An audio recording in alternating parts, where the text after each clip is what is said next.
Good evening, everybody. Welcome to another edition of the Sports Exchange. We have a guest in here tonight, Rick Sincere, and had a chance to catch up with Rick over in Mobile for the Senior Bowl. And Rick, why don't you give the audience and your new teammates an opportunity to know who you are and what you do? Hey, y'all, how y'all doing? I'm Rick Sincere, MTNV Sportsman. I'm happy to be here. It was awesome meeting Scott and Candy down in Mobile. We were down there to cover the Senior Bowl. The Senior Bowl was awesome and amazing. Got a whole bunch of great interviews and stuff like that from that exchange. So I'm very, very happy to be here. I'm excited about the Sports Exchange, and let's get rolling. All right, there you go. And your teammates tonight, we got Candy Eveling back. Great to be here. Thanks, Scott. And Tony is always here 2-3 times a week. Don't worry, going to keep you busy on Saturday too, Tony, so don't go too far and move past your diet. You'll be talking some baseball. Lots of news coming up over the weekend. And we, of course, we have Marvin, who doesn't do baseball, but everything else. It's okay. So we have Marvin here. Yeah, but he's going to the country club tomorrow night. Not the worst thing in the world. So let's go ahead and start off with the Patriots, okay? Spygate 2007. Was this the reason Bill Belichick was snubbed from the Pro Football Hall of Fame, Rick? Yeah, and it sucks. It doesn't make any sense at all. If you look at what he brings to the table, if you look at basically all his accomplishments, it's a no-brainer that he should be in the Hall of Fame. The fact that he's not in the Hall of Fame is a conspiracy. It's ridiculous. And everybody who was involved in that process needs to be brought up on charges. Katie? He's going to get in. He's going to get in next year with Tom Brady, and all three of them will get in at the same time because all three of them went hand in hand. They all three helped each other. Are all three going to go in hand? Tony? It's terrible. It's unfortunate, but I don't think it was intentional. I read the Kansas City Reporter. He said he thought that everybody else was going to vote for him, and I think since it's like a silent vote, everybody was like, "I know he's going to do it. I know he's going to do it," and there was a few people that actually did. So I think the numbers piled up a little bit more. He was one vote off, and that Kansas City Reporter was pretty much the guy. He was like, "Hey, I'm sorry. I thought he would have got in with the other votes." I don't think it was really like a intentional issue.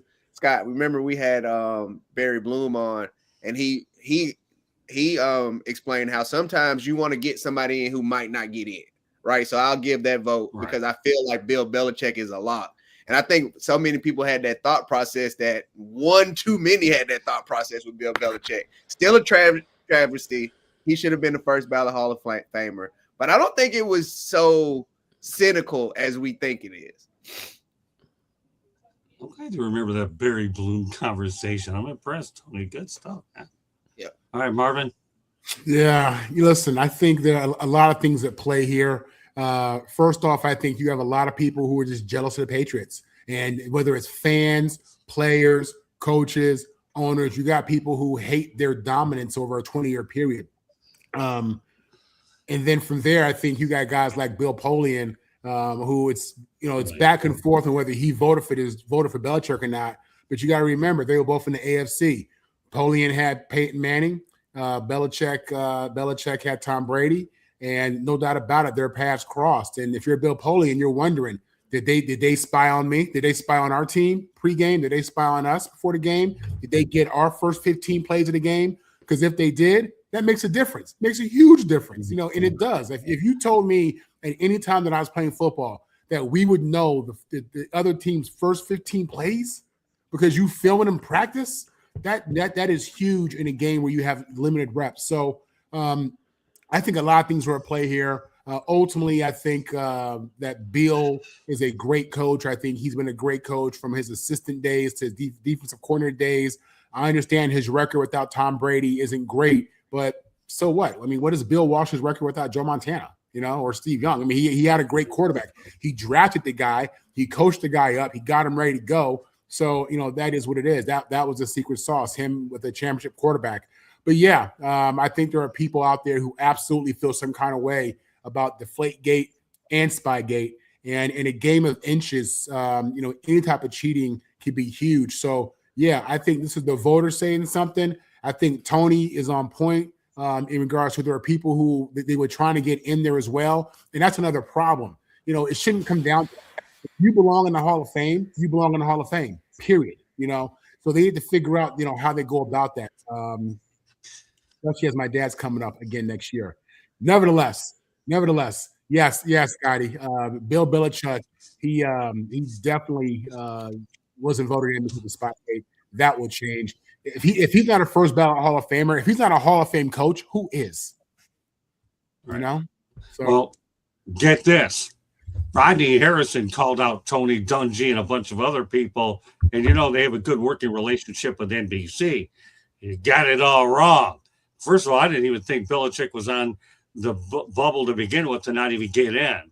That's for sure. And a lot of people might question how he did without Brady by all means. So there's a lot of different moving parts of the whole thing. But Rodney Harrison said to Dungy, no, you guys got it all wrong. He should have been in. Well, we'll see if now again, they have a good working relationship for sure. All right. Scott, well, you know what? We broke in Marvin. He went to 10 Super Bowls in his life as a coach. Right. 10. What are we talking about? 10 Super Bowls? Yeah. I mean, Sal Palantonio tried to make the argument of they haven't let a contributor in or a coach in however many years. And that one, I think in like 5 or 6 years, and it was posthumous. So he was trying to make that excuse. But for extraordinary people or exceptional people, you make exceptions, right? Like people like Bill Belichick, he should be the exception to the rule for sure. You can't talk about the history of the NFL without talking about Bill Belichick and the Patriots and the run that they had. You just can't. Right. And then you look at what he did as a defensive coordinator in New York. Listen, Lawrence Taylor is Lawrence Taylor, no matter who's going to coach him. But with that said, it was Belichick. Belichick, even before he was the DC, was drawing up their defenses. He was the one getting the LT out there in that quarterback one-on-one. So, it's I understand the cheating thing, but I mean, this is arguably the greatest coach in the Super Bowl era. So, it's listen, you want to make him feel bad, you want to humiliate him. They did it to a degree. I mean, he's getting in. So, all right, I'm done, Scott. Oh, that's okay. Now, Rick, you're going to get hit with 3 of these tonight, but we had to break in Marvin Powell III with Charlie Kirk. Your introduction to the club won't be as tough as it was with Marvin Powell III. So we have 3 non-sports topics to get to. Okay. Now you'll find a new place to travel with 2 of the 3 of them. How do you like that? Okay. Because I told you when we were over in Mobile, I was going to do some different things, and I'm coming as advertised. So you want to come on this show because it'll be like no other one you'll ever be invited on. I can tell you that for sure. So, and like I said, we're glad to have you tonight. So I don't want to press the buttons too, but you got to make sure you get your first shot, a good one. So, all right. Yeah. So our first non-sports topic of the night is Iceland has no military and is officially the safest place on the planet. Do you believe it, Rick? That's a great topic for me to know nothing about. You said Iceland. That's okay. No problem. No, let's rock. You said Iceland has no military, right? Right. None. Yep. And it's officially the safest place on Earth. Do I believe it? No, I don't. Planet? Believe that. Lowest crime. Yep. Okay. I don't believe that. I don't believe. I don't know anything about Iceland. I've never been. But I don't believe it's the safest place on Earth. I just don't. See, I told you one thing. You're going to come out of here. You're going to learn a lot when I get done. I even sent Tony some of my stuff where I get it every week because he likes to wake up with these things. How do you like these non-sports topics, Tony? You got to break Rick in the right way. Tell me what you think of these things. Look, I like it. Hey, I call them icebreakers because you can take these in different places and use them, right? You can real deal use these as icebreakers in different situations. What I did learn though, Scott, is you don't sleep. Because you sent me and I was up. Scott sent me the screenshots of like these 2 Instagram posts at like 2:30 in the morning. I was like, what is Scott doing? Working. I'm sorry. I woke you up, but my brain does work. I wasn't asleep either. So I'm not mad at you. No, I'm glad. So good. I'm glad. What's the murder rate there, Scott? Since you brought it up, like what's the murder rate? No, I just. I know. I don't know either, but I'm trying to find out. So Yeah, if anybody will find out, it'll be Candy. I mean, she finds a out lot less everything. crime, right? All right, cool. But if it is Yeah, the world's less safest people, place, less then I do crime. want to visit it. I do want to visit it if it's the world's safest place. I would like to get away from looking over my shoulder all the time and wondering what's going on here in America. So yeah, it would be cool to visit and see what that's like. See, you're a quick study. This is exactly why I bring these topics up, because guys like you said, they act like Sergeant Schultz of Hogan's Heroes. I know nothing. You know more than you think you know, bro. It is what it is. Okay. See, you catch on quick. That's just you heard of Hogan's Heroes, right? Yeah, I have. Yeah. I've never seen it, but I've heard of it. Nothing. I'm Sergeant Schultz. Well, I know a whole lot more than that guy. All right, Candace looking it up. So who else has it? Iceland has a relatively low number of murders each year from 2010 to 2022. There were never more than 3 murders yearly between 2010 and 2019. However, in 2020, 5 people fell victim to murders on the island, an unusually high number. And in 2022, there were 4 homicides in Iceland. Yeah. And I'm from near Louisiana. I mean, I'm from near New Orleans, and that's a way different vibe. You think? It's a much different vibe. 4 murders, only when the Saints are winning do we have anything like that. Oh, I got a good Louisiana topic I'll throw at you. Should you come back on another time? Right. I'll save it for you. From there. Okay. Cool. All right. Anybody else want to? Tony, what do you think? You believe in it? You know what? I do, because the numbers don't lie. You know that Candy Crunch the numbers. The numbers don't lie, right? I mean, I guess if you don't look for the drama don't find you, and that's the approach Iceland is taking right now. Okay, what about you, Marvin? Yeah, again, just growing up in the USA, where we pride ourselves on our military and military personnel, and I kind of grew up thinking that we got the most guns and the most soldiers, and that matters, especially in a world where you got this dude in North Korea. You don't know what's happening with Russia. You don't know what's happening, in Latin America, some of these places, man. I wouldn't feel safe somewhere that didn't have a military, to be honest with you. Now, again, I think like an American, though, I'm programmed that way. They're programmed differently over there, and I think that's amazing. I think it's beautiful to live in a country where you got 2 to 4 murders a year.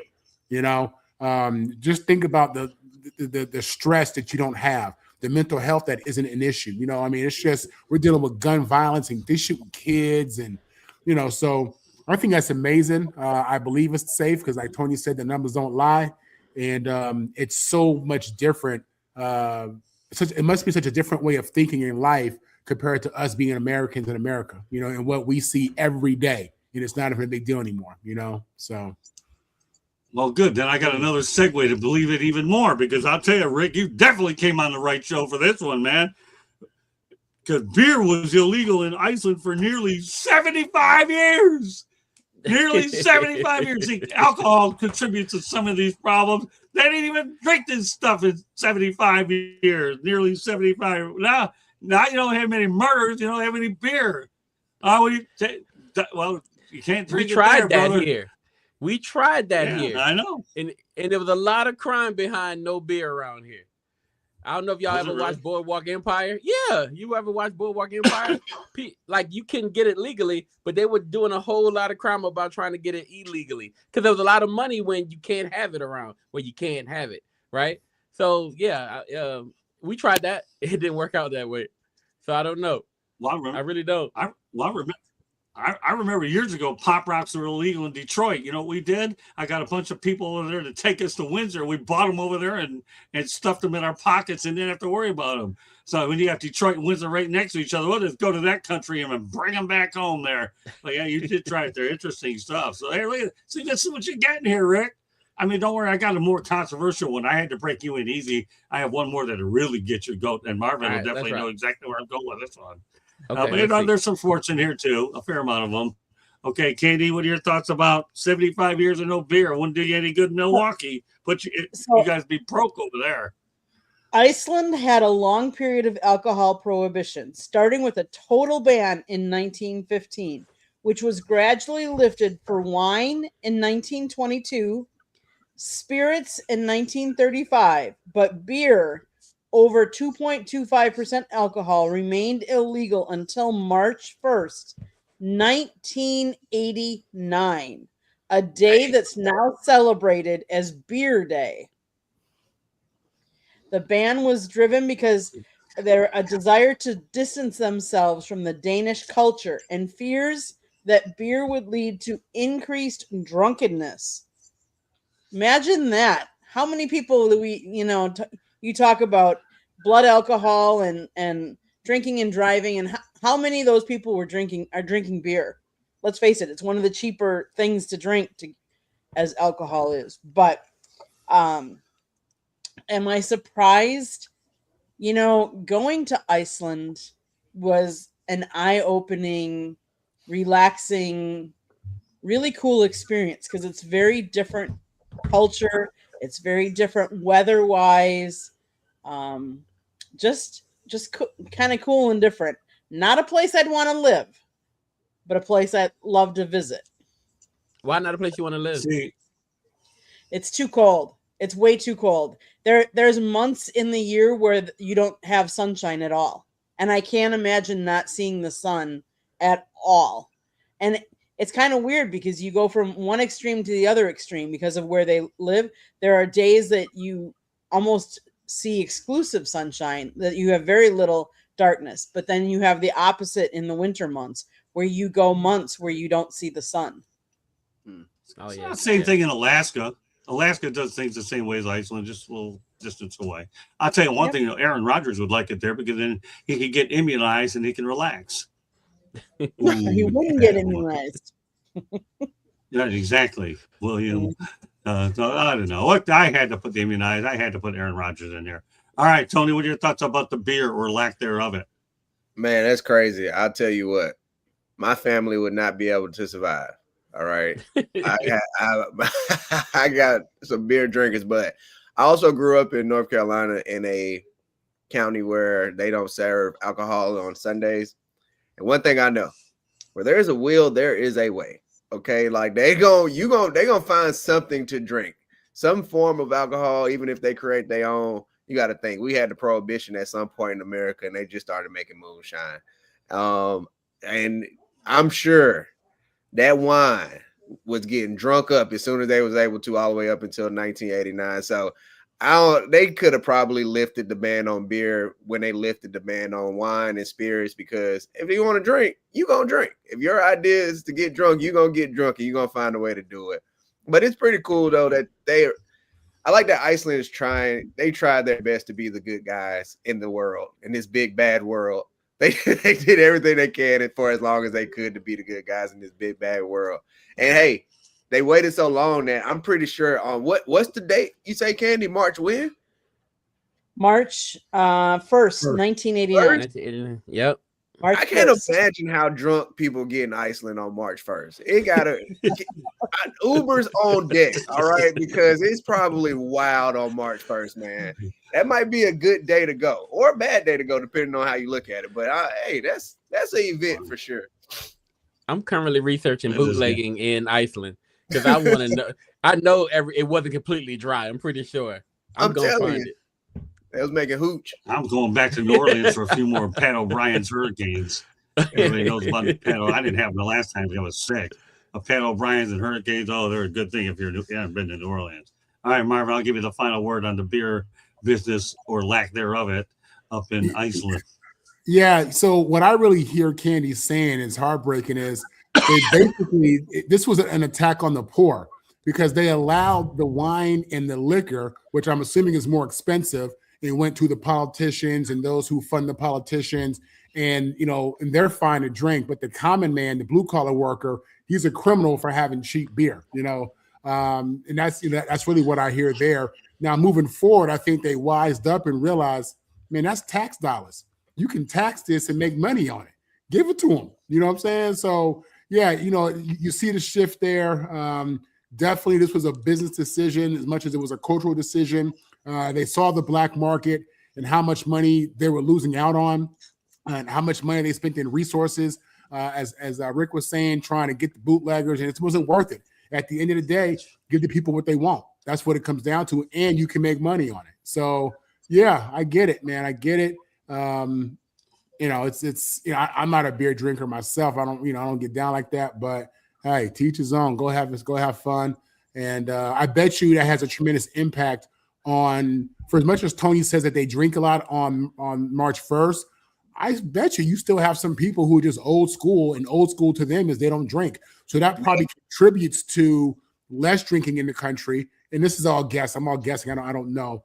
And that probably impacts the lack of violence as well. So I get it. It's all good. It flows to me.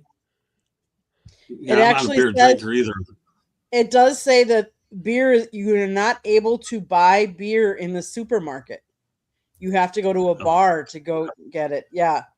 Which tells you that the culture hasn't really evolved. It ain't America. Listen, we wide open out here, right? So we used to something different. I mean, we ain't like out there in Amsterdam, but we about to be, I feel like. So. Well, we are in about 2 months when we go back there. So you're about to be. We're going back. Don't worry. Now that I'm thinking about Amsterdam, I'll think of a good topic for the next time we come up with Amsterdam. I actually pulled one out of the my pocket that I didn't want to put on tonight. I had to break Rick in with an Iceland one, but wait till we go south of the equator later. A little bit of a teaser. All right. Well, I want to know how me personally, I like. Went. What's that? I said I want to know how that Charlie Kirk one went. Oh, don't worry, you will when I get to this next one. Let me tell you, gotta leave it interesting out there. I personally like strawberry margaritas when you have a blender, and Candy knows, and they're good when they're like that. Or give me those wine coolers. I know Bartles and James made them. And who was the one that started with a C? I'm trying to remember. Was it Seagram's? Huh? That's it. Well, that started with an S. Close enough. Yeah, those are both good wine coolers. Give me those cherry berry wine coolers, and I was on a different planet. All right, so we'll leave the alcohol out of it. But we're gonna go back to sports. I'm sure Rick was wondering, when are you going back to sports? Now. Okay, because Chandler Parsons thinks the Detroit Pistons bringing back the bad boys mentality is good for the NBA. More of these, less threes. Well, guess what? The Pistons looked like it the other night when they had a little bit of an altercation with the Charlotte Hornets because Mr. Isaiah Stewart was suspended for 7 games and Jalen Duren for 2. But the problem with Isaiah Stewart's recent suspension will cost him $724,138. And he has now been suspended 15 games since 2021 for flagrant fouls and various altercations. So, he's going to cost him about $1.17 million when this is all said and done. But heck, you know what? Let's bring back the old bad boys mentality and don't tell Isaiah Stewart what their reputation is, because I'm sure he's read all about them. Well, what are your thoughts about the Pistons and the bad boys? And they're looking awfully good right now. They really are, Rick. Yeah, if you're gonna bring back the bad boy mentality, I think now is probably the best time to do it. You just don't have that in the NBA right now, right? You just don't have that rough, that tough thing. That's not a thing right now. Normally, when something is just not a thing around the whole league, the perfect time to bring it in would be during that time, because you're bringing in something new. You're bringing in something that people are not used to, and maybe it gives you an advantage. The toughness can give you an advantage when it's time to play. Like maybe people are, a little bit more intimidated when it's time to play you all, and maybe that's a mental advantage that you have. I don't think it'll survive during this time. I don't think the referees will allow some of the stuff that they used to get down with. I don't think it'll be anywhere close to what it used to be. But just the mentality alone, coming in with this hard, gritty, that type of mentality may have a place and may find you some success nowadays. Well, I'll tell you, they're playing physical, and the rest of the league is finding out about it. I won't call them the bad boys, but I'll tell you, they're making people think about the way this team is playing. Like, I covered the bad boys back in the 80s, and it was quite an opportunity to work with those people. Candy?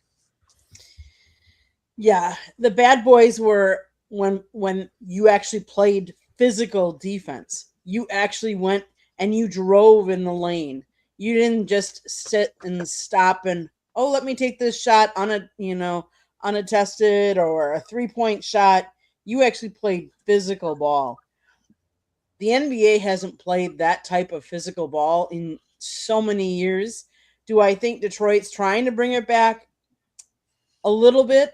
They'll never bring it back to the Rick Mahorn and those guys era, but it was fun to watch back in the day.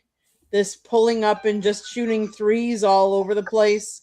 Not my style of basketball that I like to watch, but it's what the NBA has become. And these flops are gotta go. Yeah. I mean, Rick Mahorn, Dennis Rodman, Isaiah Thomas, Bill Laimbeer, I got to know them all well. And they definitely went out there and let people know. Even Isaiah Thomas was getting in fights with John Stockton out in Utah.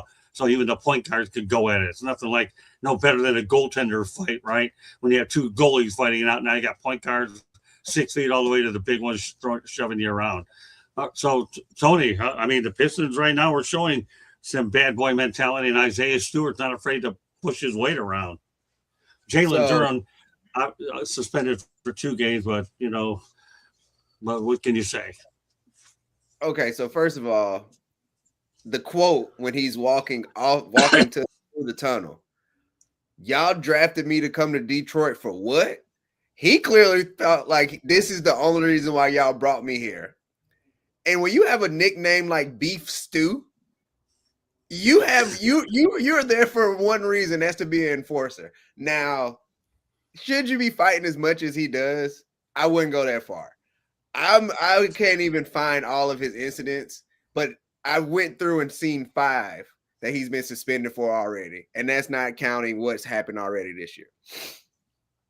I like what's happening with Detroit. I feel like when you're a scrappy underdog team, you have to punch first.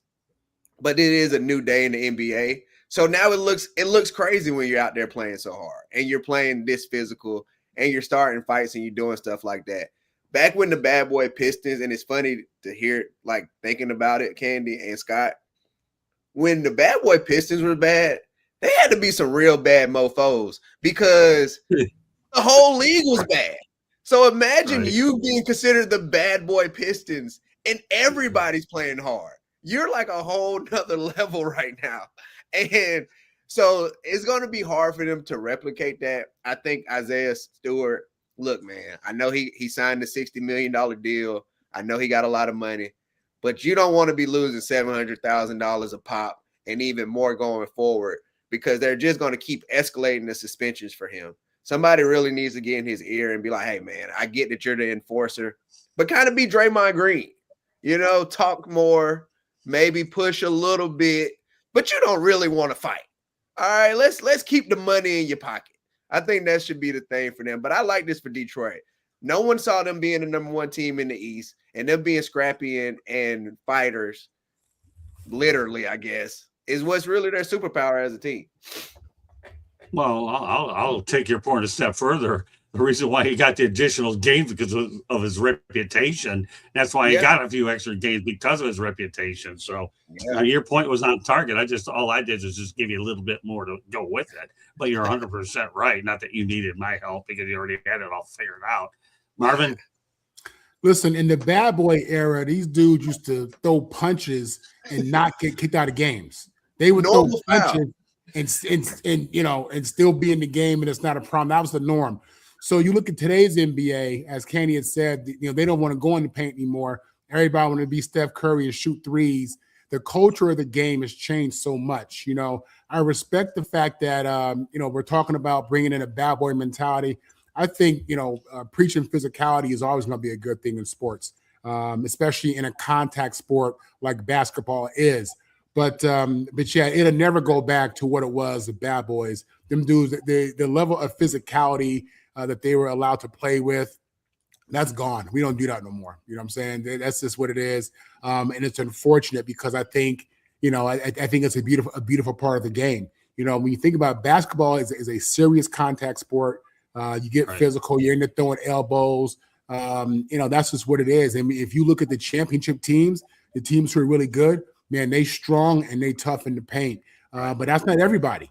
Most teams want to shoot threes, So yeah, I'm all for bringing back the bad boy mentality for Detroit or for the league, period, for the sport, because I think the culture of basketball is getting soft, and that's not a good thing. Yeah, it's the difference between Adam Silver and David Stern. One would get rid of you big time, give you larger suspensions. The other one just plays patty cake baker's man, and that's called Adam Load Management Silver. And we'll leave it at that because we have more basketball to talk about. So, all right, well, this is one that a lot of people get interested. Let's talk about some celebrities that went broke. Dan Marino, $51.5 million, went broke. MC Hammer, $70 million, went broke. Warren Sapp, $82 million, went broke. Evander Holyfield, of course, I only knows how many kids he has. I couldn't count them anyway. He probably could field a baseball team or two. $300 million went broke. The lesson, you can't out-earn your spending habits. Rick? Yeah, man. I hate that you bring up Hammer like that. I think Hammer made a comeback though. I heard recently, he got some of his money back. So I'm excited about that for him. I mean, you're absolutely right, and I think some of the leagues are doing their best now to teach, more and more players financial responsibility. Right. I didn't understand at the time how much Hammer was doing. Right, bringing around his posse and like making sure everybody was taken care of. It's really hard, but if anything, y'all should learn from what's going on with Glorilla right now, because her sister is basically showing the world how obligated people are to fend for the whole family when you get some money. And so friends feel like that, family feel like that. It's probably hard to stay rich once you got it when so many people are trying to eat off of what you got. So, I mean, hey, I don't know how I would be in that situation because I'm a giver. And it'll probably be a little bit hard for me to be, keeping my money the way I'm supposed to. But I'd probably learn a little bit from Alvin Kamara, right? He made sure that he's not going broke. Check out the way he's living. He ain't going broke. Well, I've always liked Alvin Kamara. I have the utmost respect for him as a player in a lot of different ways. He's one of the good people in sports. He really is. Candy? Financial literacy. That is one of the biggest things. You listen to these players that make all this money, but you also how about the lottery winners? There's so many lottery winners that win the big lottery, and then all their friends come out. Hey, you now got paid. Hey, you know, how about floating me this or floating me that? And back in school, I remember in history class, we actually, and I loved this, our teacher gave us a job and said, this is your salary.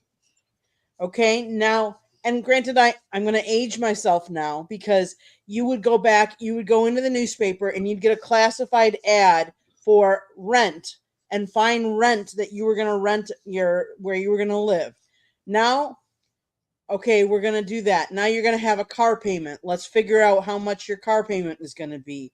Now go to the store and figure out your groceries for the week and the month, and actually teaching you how to make a budget, because unfortunately a lot of kids these days don't know how to do that. And the same with these players.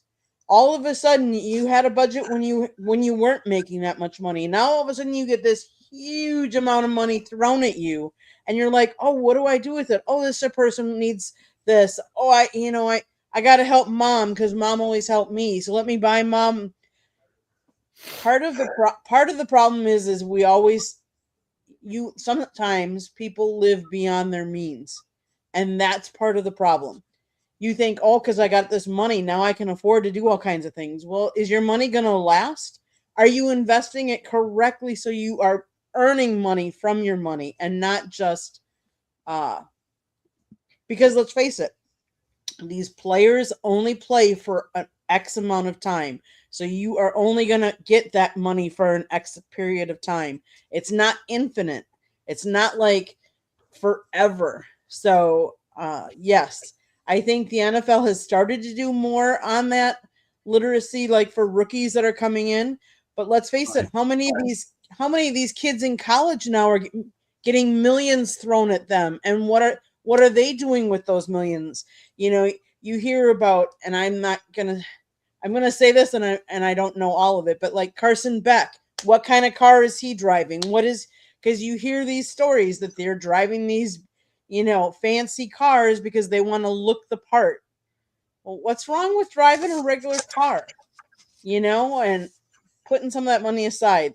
We got to make sure that we're teaching the next generation how to live within their means. Yeah, this NIL stuff, I'm not going to get into tonight, but definitely I'm going to tell you something. It's something that could be another show for another day. Tony? Yeah, there's a lot that goes into it. Different situations, like you mentioned, MC Hammer, and the feeling of obligation, like you said, Rick. You feel like you got to bring everybody up with you. Then you got some stuff that's unfortunate. Some people, they get basically robbed blind because they trusted the wrong person. Like different situations, for different things. But one thing for sure, if you can't budget $500, you can't budget $1 million. It's like you said, Candy. You just you just buy more stuff. You know what I'm saying? Like you just find a way to feel the need to spend that money. So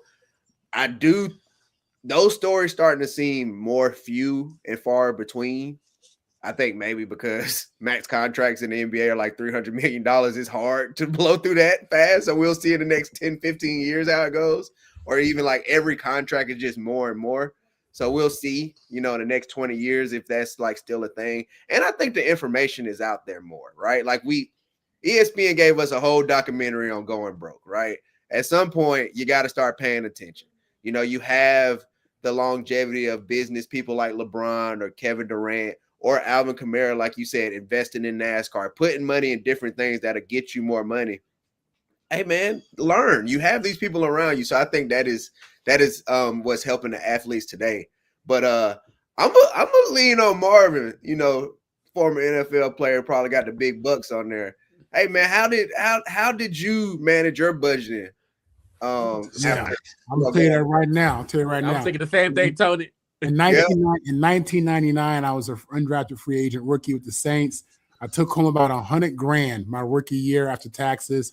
I blew all that in the Hollywood Hills, living my life, doing things I had no business doing. You know what I'm saying? Hanging out with people's daughters. And this is long before I met my wife. When I was a young man, had a good time. Listen, at that time, my dad had played 11 years in the league. He was an attorney at that point. You know what I mean? So we had conversations. But when I made it as an undrafted rookie, I was like, oh, I'm about to be here for about 10 years. I'm about to get millions. This money going to keep coming.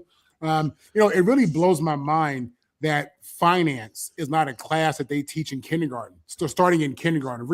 It blows my mind that we haven't revamped our educational system to include financial literacy. It's almost like it's intentional. It's weird. You know what I'm saying?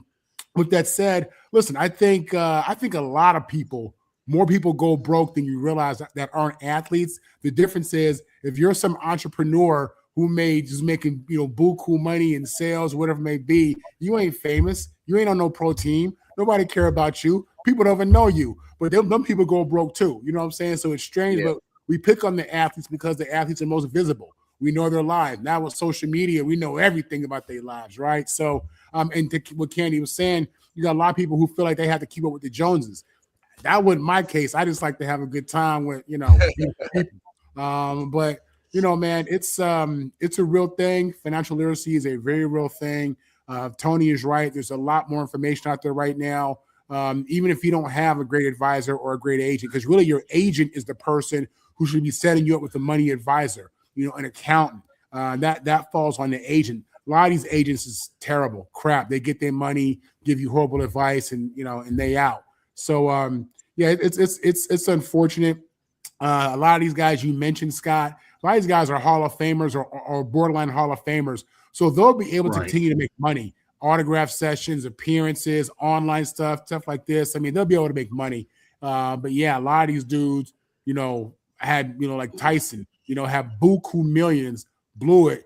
But fortunately, a guy like Mike, he was able to make it back. You know what I'm saying? So yeah, it's a tough scenario, man. I know them boys is kicking themselves, but I'm telling y'all, man, there's a point in your life when you getting a little bit of money and you just feel like this is going to last forever. It ain't never going to stop. They're going to always love me out here. These streets going to always, it ain't like that. It's a cold, hard world, y'all. It's real. Can I ask you something, Marvin, though? Please. Do you feel like that's like a bigger issue? Like the fact that you probably just feel like you're gonna get this money for like the next however long, and something might happen. You know, the checks stop, right? Like as soon as you're done, that the checks are done. Yeah. And that's the thing. Like they just feel like the money's gonna always keep coming. And Absolutely. Absolutely. And you can't even fathom when you're on top of the world like that as a pro athlete, man, you can't even fathom this ever ending.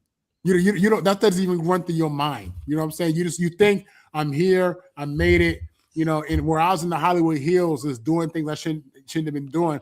I should have been training. You know what I mean? So what happened? I go out there in the spring, we get a new head coach. I pull my hamstring in New Orleans. I thug it out, you know, try to really not have to deal with it too much. They trade me when I'm hurt. I go to Green Bay, aggravated even more, and I'm done. My leg ain't been the same since. You know, too much of them spirits and wine we was talking about in Iceland back in my young days. That's the Hazlitt era, right? Yeah, Haslam. Hazlitt that new coach?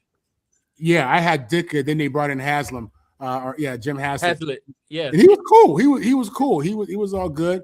But yeah, man. I mean, I thought I went from free agent fullback the next year going to Green Bay. I was telling my then girlfriend, now wife, I'm going to the Pro Bowl. I mean, I feel like I had made it, and it was about to, and I believe that too. You know, you should. Yeah. But anyway, that's another story, Scott. I ain't trying to drift. Can I read y'all something about my MC Hammer? Go ahead. I can't. Cool. So MC Hammer, it says here, he was laughed at for going broke after his quick rise to fame. He is now a respected tech investor and has a net worth of $2 million.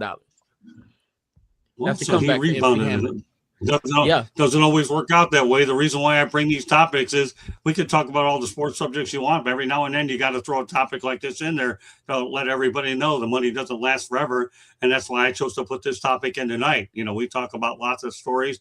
What we try to do, Rick, and I know this first time with us, is a lot of our shows are like magazine formatted is what they are. And when you talk about a hardcore journalist like I am, having written a book on this stuff, you know, I like to really, really look at magazine like the 60 Minutes and the 2020s and come up with the human interest stories that are within there. And that's probably just about time. So that Candy has a station break to let everybody know about it.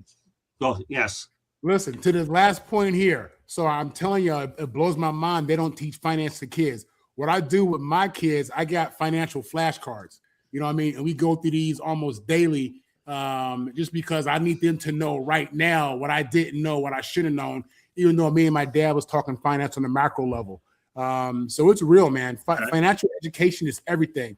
Tony's right. If you can't manage $500, then you ain't gonna be able to handle $1 million. Unfortunately, you know, I've been in business and, you know, I've had companies and things, and, you know, I've been up and down, but it's been good as a whole. So I've been able to make better decisions. But yeah, man, you got to train them young. Yeah, I highly encourage. Get your kids financial flashcards. All right, Scott, I'm done. One last thing that I wanted to add to the whole topic is remember some of these like could be artists or anything like that. They might not also have health insurance. If you all had heard recently, I mean, rest in peace, Jason Van Beek of Dawson's Creek. They're talking about he's really, his family is looking for help because he had cancer and he passed away today.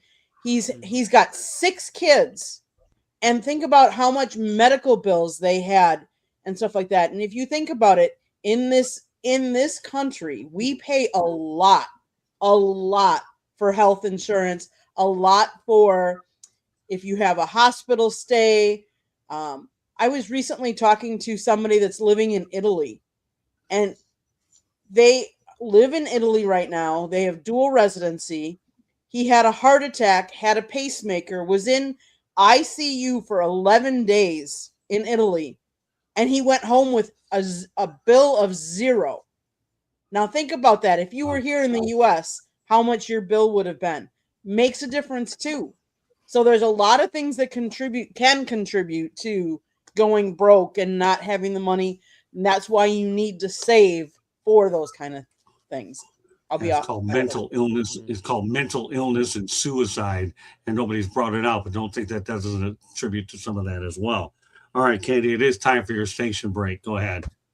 Okay. South Florida Tribune Publishing Company published a book, Lessons from the Microphone, Tuning into the Enduring Wisdom of Visionary Leaders. It is written by our host, Scott, the Motor City Madmouth Morganroth.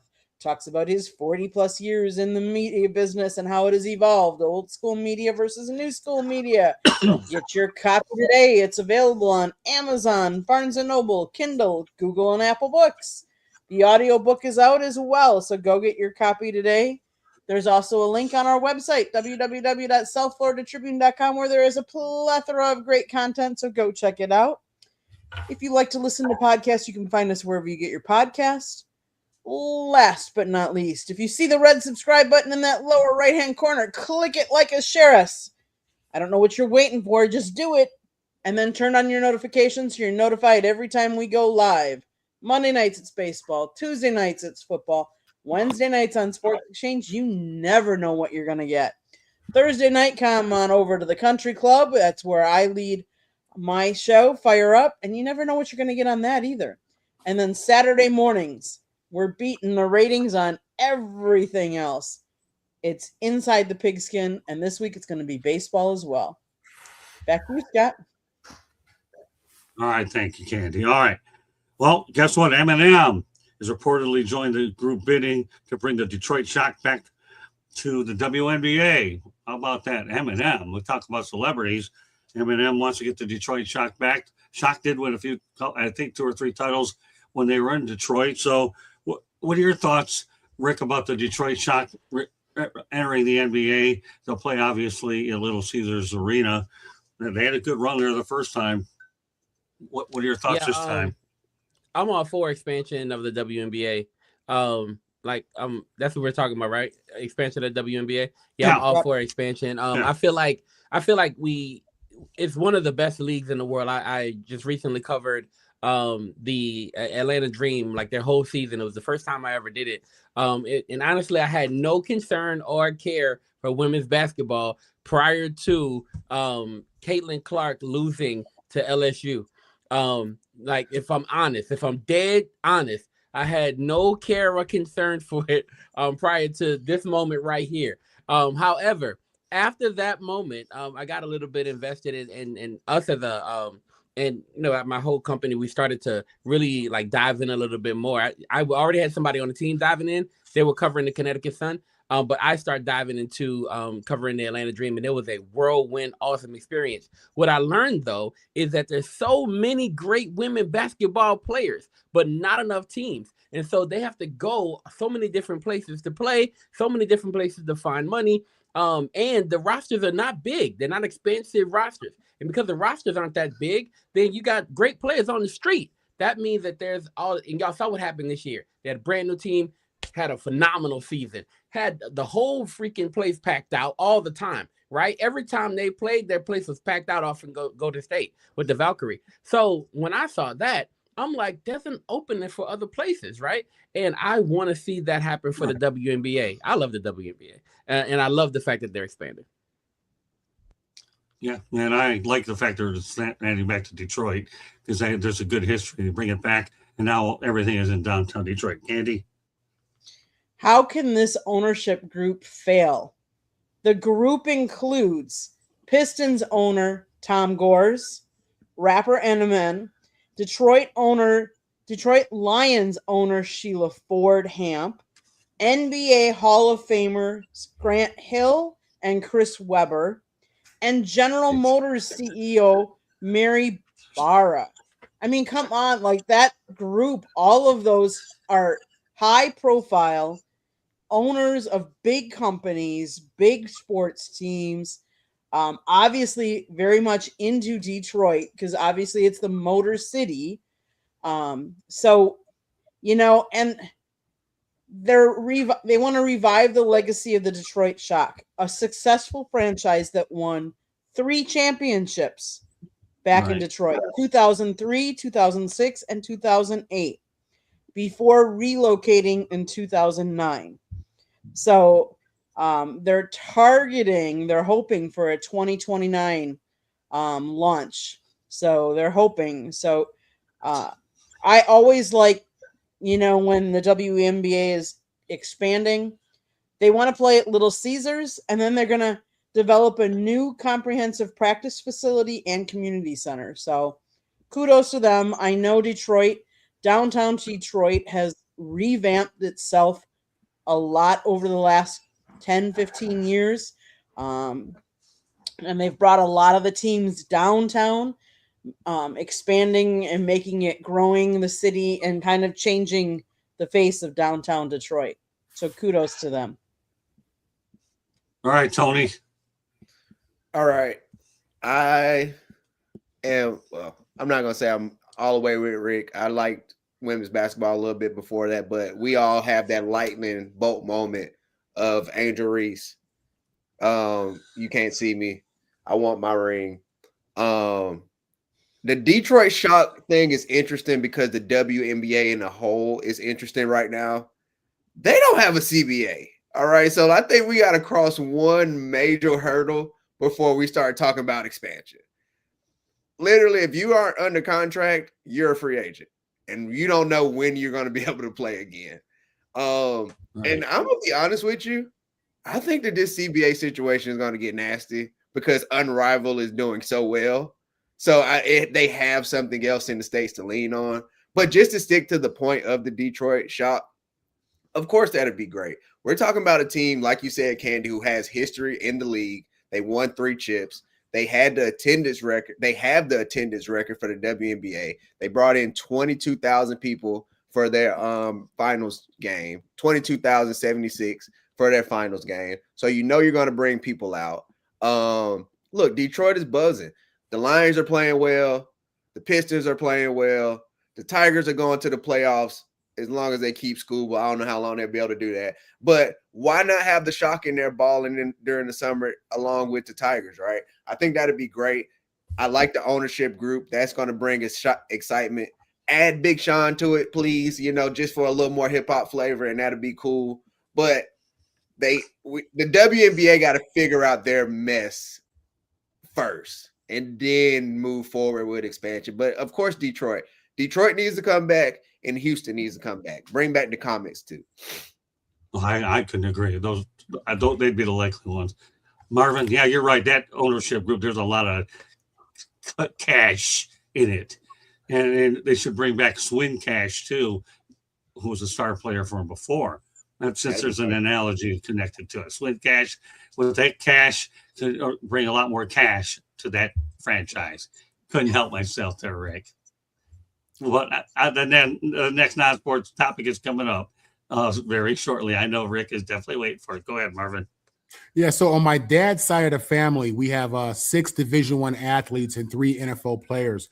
One of those Division I athletes is my aunt, his youngest sister, my Aunt Kiki. She played basketball at the University of Illinois. That really got my interest going just in women's basketball. And I've always been, somewhat of a fan. I support the Trojans heavily, the Olympic teams and stuff like that, all the star players we've had. But like Rick, it wasn't until ESPN started promoting Caitlin Clark that I really got into it. Like, I got to watch the game. I was one of them type of people, right? And then we had the great Juju Watkins come right after that, and she had a special year last year until she got hurt. So I really, in the last couple of years, have been plugged in. I love to see these local – this is being a hip-hop fan. I love to see these local rappers, in this case Eminem, invest in their city. Put money back into their city. Obviously, for him, it's strictly business, but this is a guy who really loves Detroit. If you've been a fan or you heard his music, he reps Detroit hard, 8 Mile hard. So I like to see that, man. It's good stuff. Listen, like Rick said, you got a lot of females out here, ballers, straight ballers and no jobs, and they got to travel to 6 continents to try to get a paycheck. The WNBA needs to figure it out on the business end because there's potential there.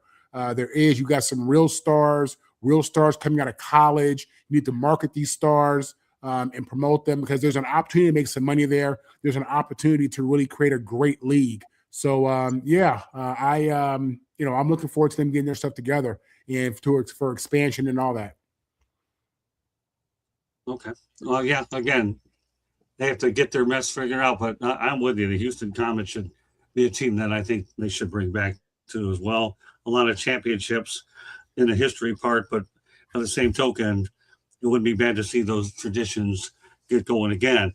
Well, Candy, a year ago, I know you were disappointed when A.J. Dillon darted the Green Bay Packers to go to the Philadelphia Eagles.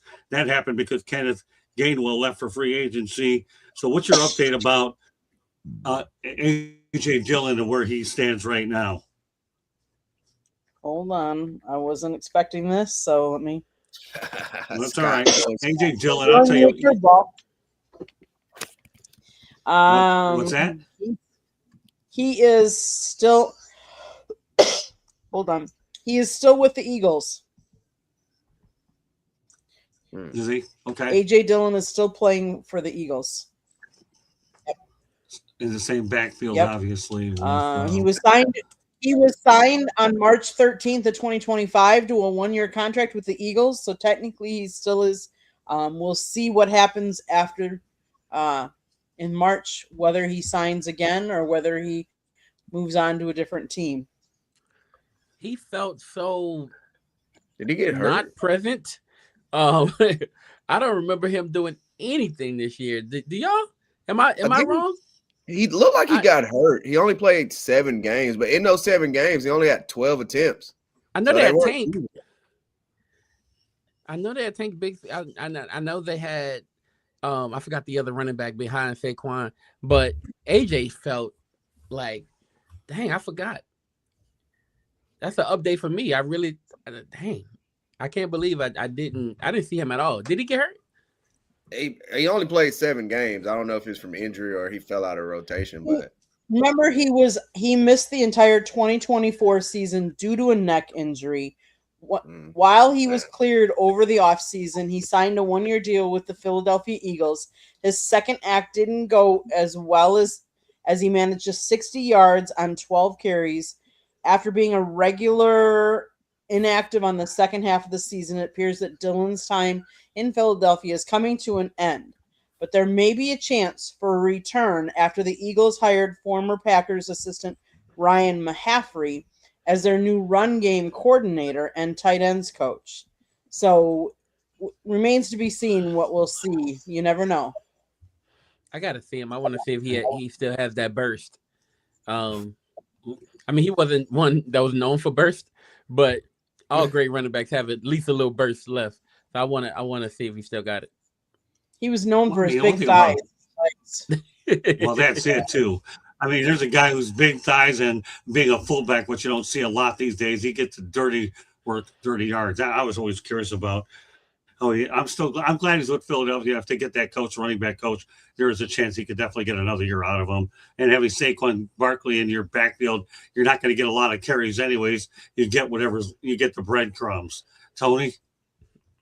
yeah, I hope he can come back, and I don't think he'll finish on top, waving the finger like John Elway. But hey, man, if he can come back, get 600-700 yards for a team, be productive, I think you want to go out on your own way, right? And I hope that happens for him somewhere.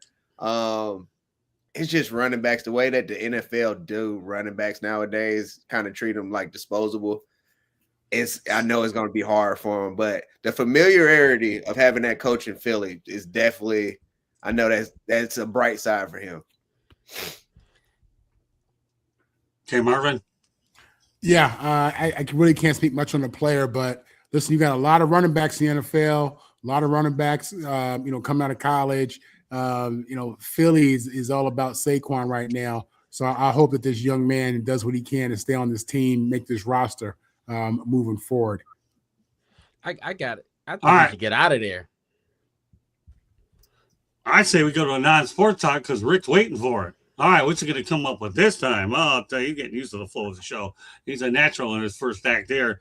Now, you got to understand my theory behind the show. This is not the FCC network, okay? FCC is called AG. FCC is Federal Communications Commission, and this is AG. Anything goes. Just remember that. That's something they didn't teach you in journalism school. Probably not, because there anybody's crazy and off the wall like I am to go out there and advertise it. But Argentina's president. Oh, is that right? Well, then you wouldn't have heard it anyways, because I once upon a time won a trophy for most unusual form in bowling, and that's probably why you get the AG versus the FCC, and that's for real. I won't. My trophy's busted up somewhere. I don't know where it's at, but who cares? But Argentina's president, Javier Milei. Here we go. Everybody heard of Argentina's president praising the United States for capturing Nicolas Maduro. As excellent news. Good old Mr. Venezuela is in New York City, and he ain't getting out of there anytime soon. So, what are your thoughts, Rick, about good old Maduro in Gotham City? And we have an Argentinian president who's Javier Milei, who's really happy with it. Don't worry. Where does that relate to Charlie Kirk? You're still getting a controversial foreign policy topic, but not to the level we had of an assassination. But I had to throw that one in later so you could at least make it through most of the show, and you wouldn't want to get chased out of here. I think hope you're having a good time anyways. Go ahead, Rick. I'm having a great time, and I'm glad we got him. I don't know. I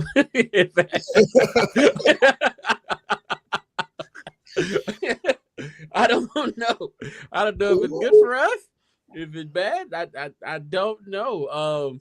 I'm glad that, you know, at least somebody's happy with what's going on, something that we're doing. It seems that we're making enemies all over the world. So at least somebody's happy about what's going on in America. Maybe we did something good here. But you know, that's all I can say. Thank you, Javier. I don't know.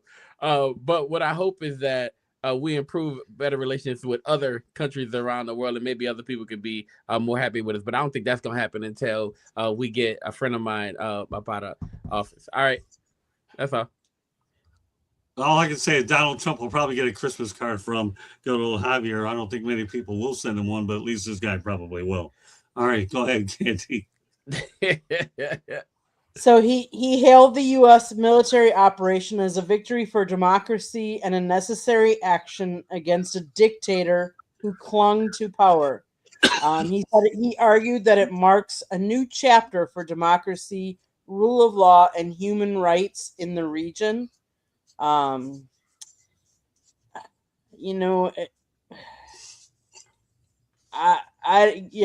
going to say is I'm going to leave it at that. That's what he said. So he was very happy with the move. So Tony, fall of a dictator. Well, I'm glad. Sometimes I'm glad I'm not first because it gives me a chance to do a little search. And yeah, baby. I shouldn't have said nothing, but I'm gonna tell the truth. Shame the devil. All right, tell the truth, shame the devil. Look, Javier Milan or Milei, however you say his name, I know I've just butchered it. He wanted them tariffs cut. Okay, so when we've been seeing how this term is going, you got to kiss the ring. All right. So if you want tariffs cut, you want to slash some prices, you got to kiss the ring and talk about how the president is just this amazing guy. You can't just, you got to do it. So that's one. So it looks like that's what's happened. But Javier might want to worry about his own country and what's going on there because they're in a midst of protest and he's battling their labor union. And I can only imagine how hard it is battling a labor union for a whole country.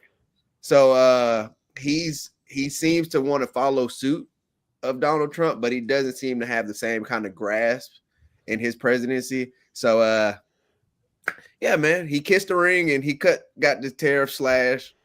That's just how it works, man. That's how this presidency is working. Come with your tributes, come with your money. You might get a gold card. Holla at your boy Trump. There you go. Yeah, well, Mr. Venezuela is in New York City, and who knows how he's going to be treated there when it's all said and done. Marvin? Yeah, I think Tony makes great points on the tariffs and what really inspired that president to speak out. But the reality is this. I mean, he's telling the truth. I mean, outside of whatever he benefited from, because with Maduro in there, I mean, Venezuela and that region suffered economically.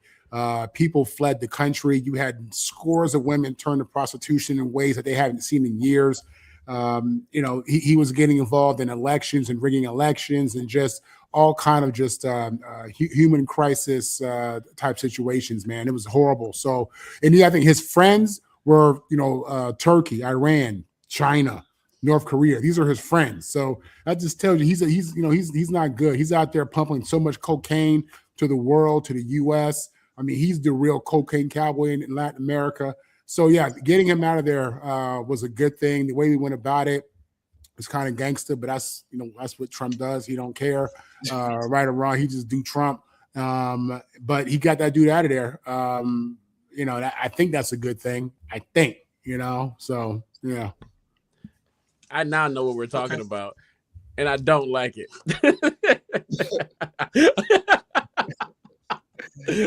I'll tell you what, though.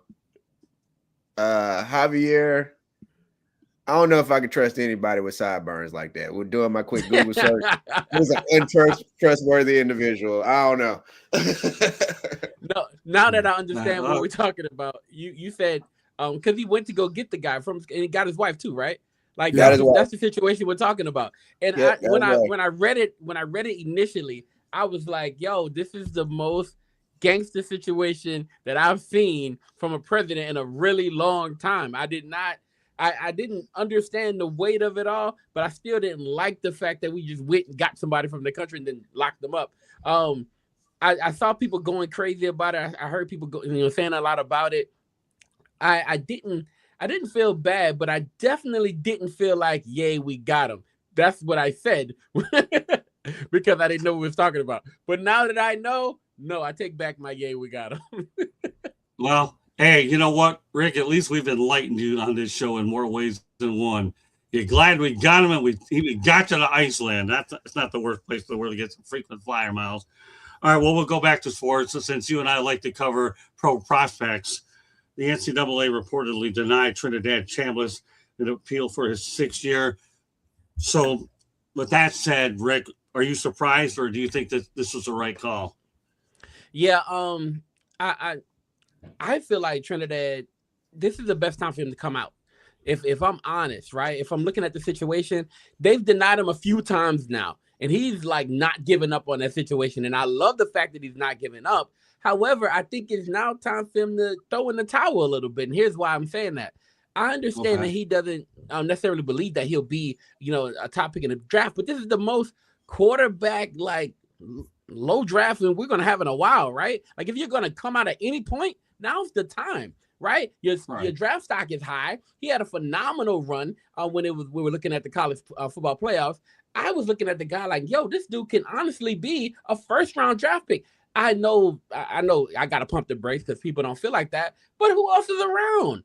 Who are we talking about, right? Ty Simpson, right? We talking about Ty Simpson. I think this guy's better a little bit. If you asking me, I love the fact that that he's trying to fight the good fight, but you got to give this fight up, especially when there's an opening here, right? I think this is the time that you take that opening and get out of that situation and go straight to the NFL. He could be a 1st-round draft pick, low key.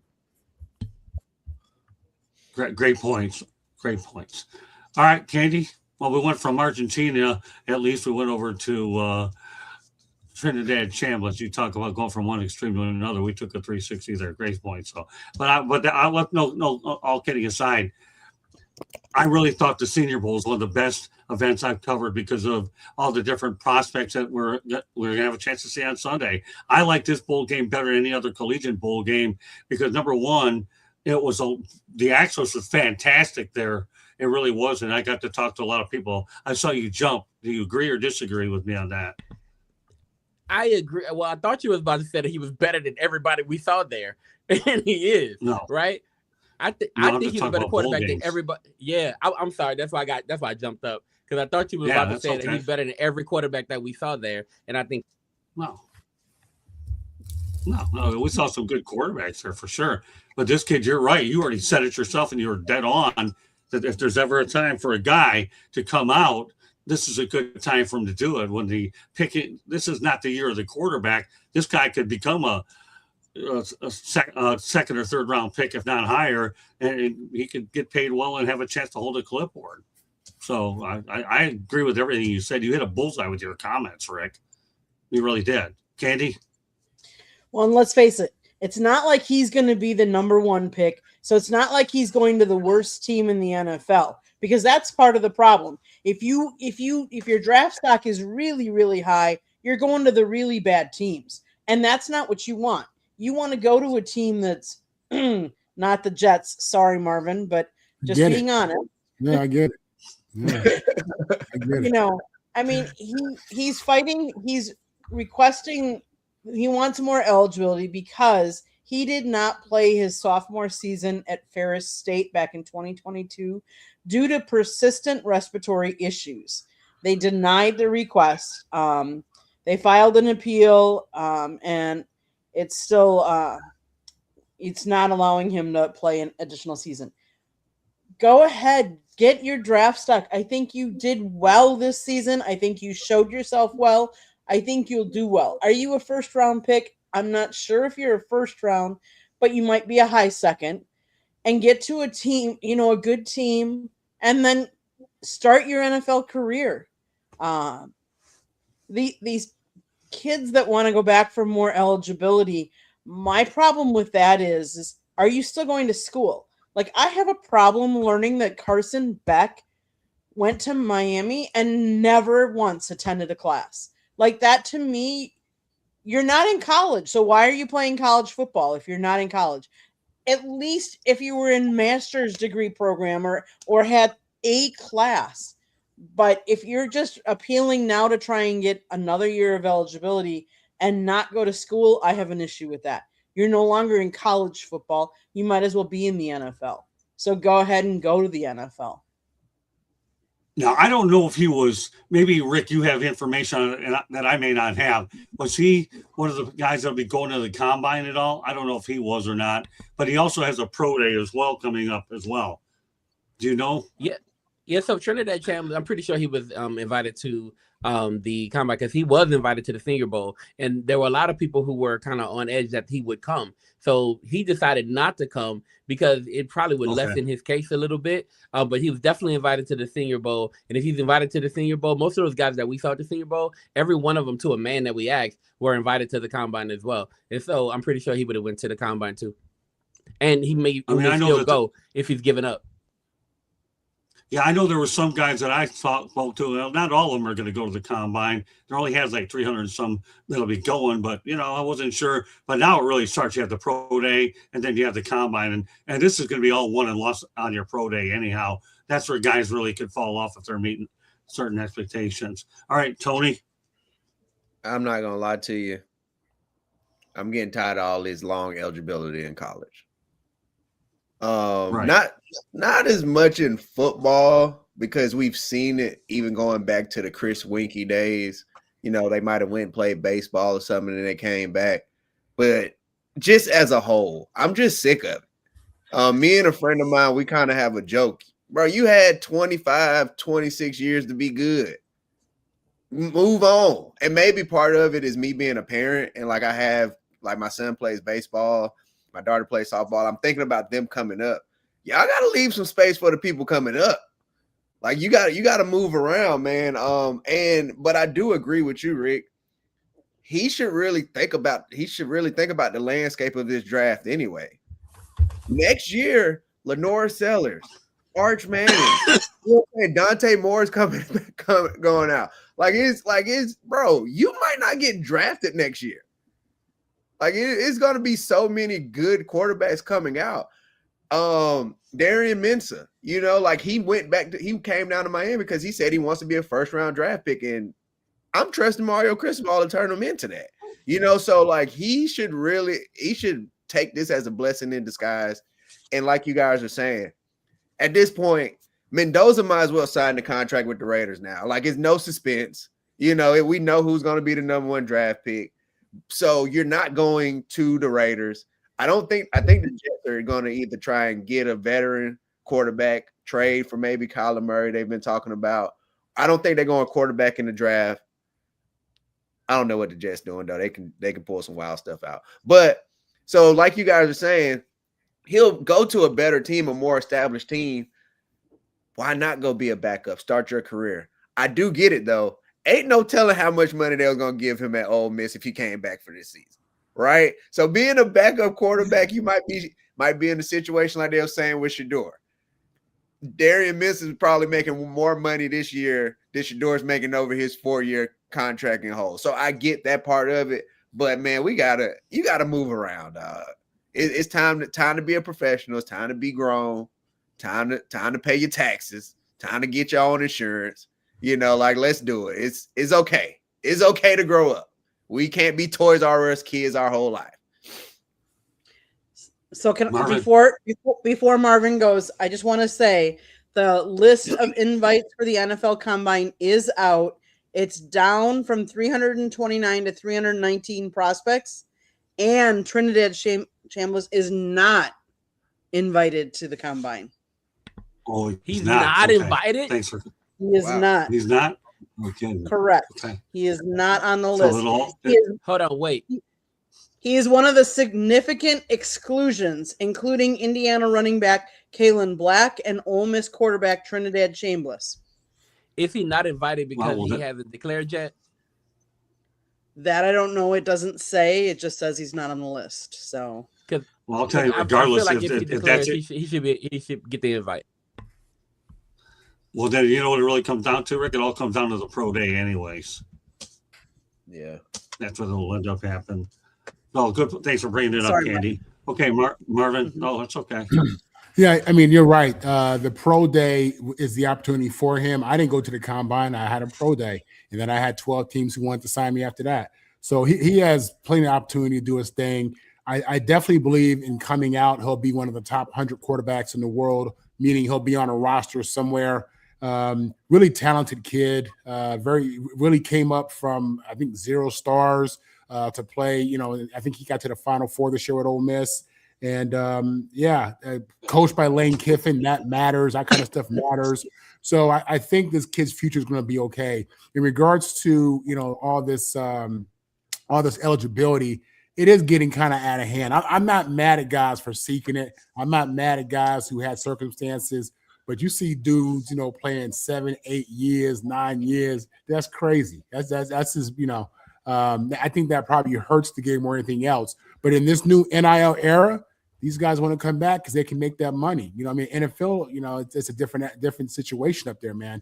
College, you know it, you feel comfortable with it, and they're gonna give you 6 figures.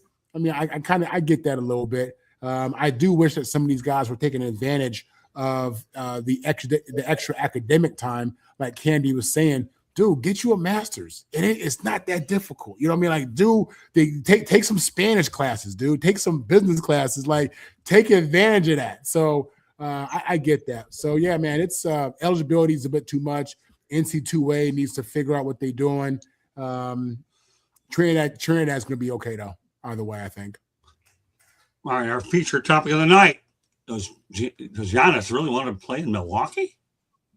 I don't know. Says he's married there.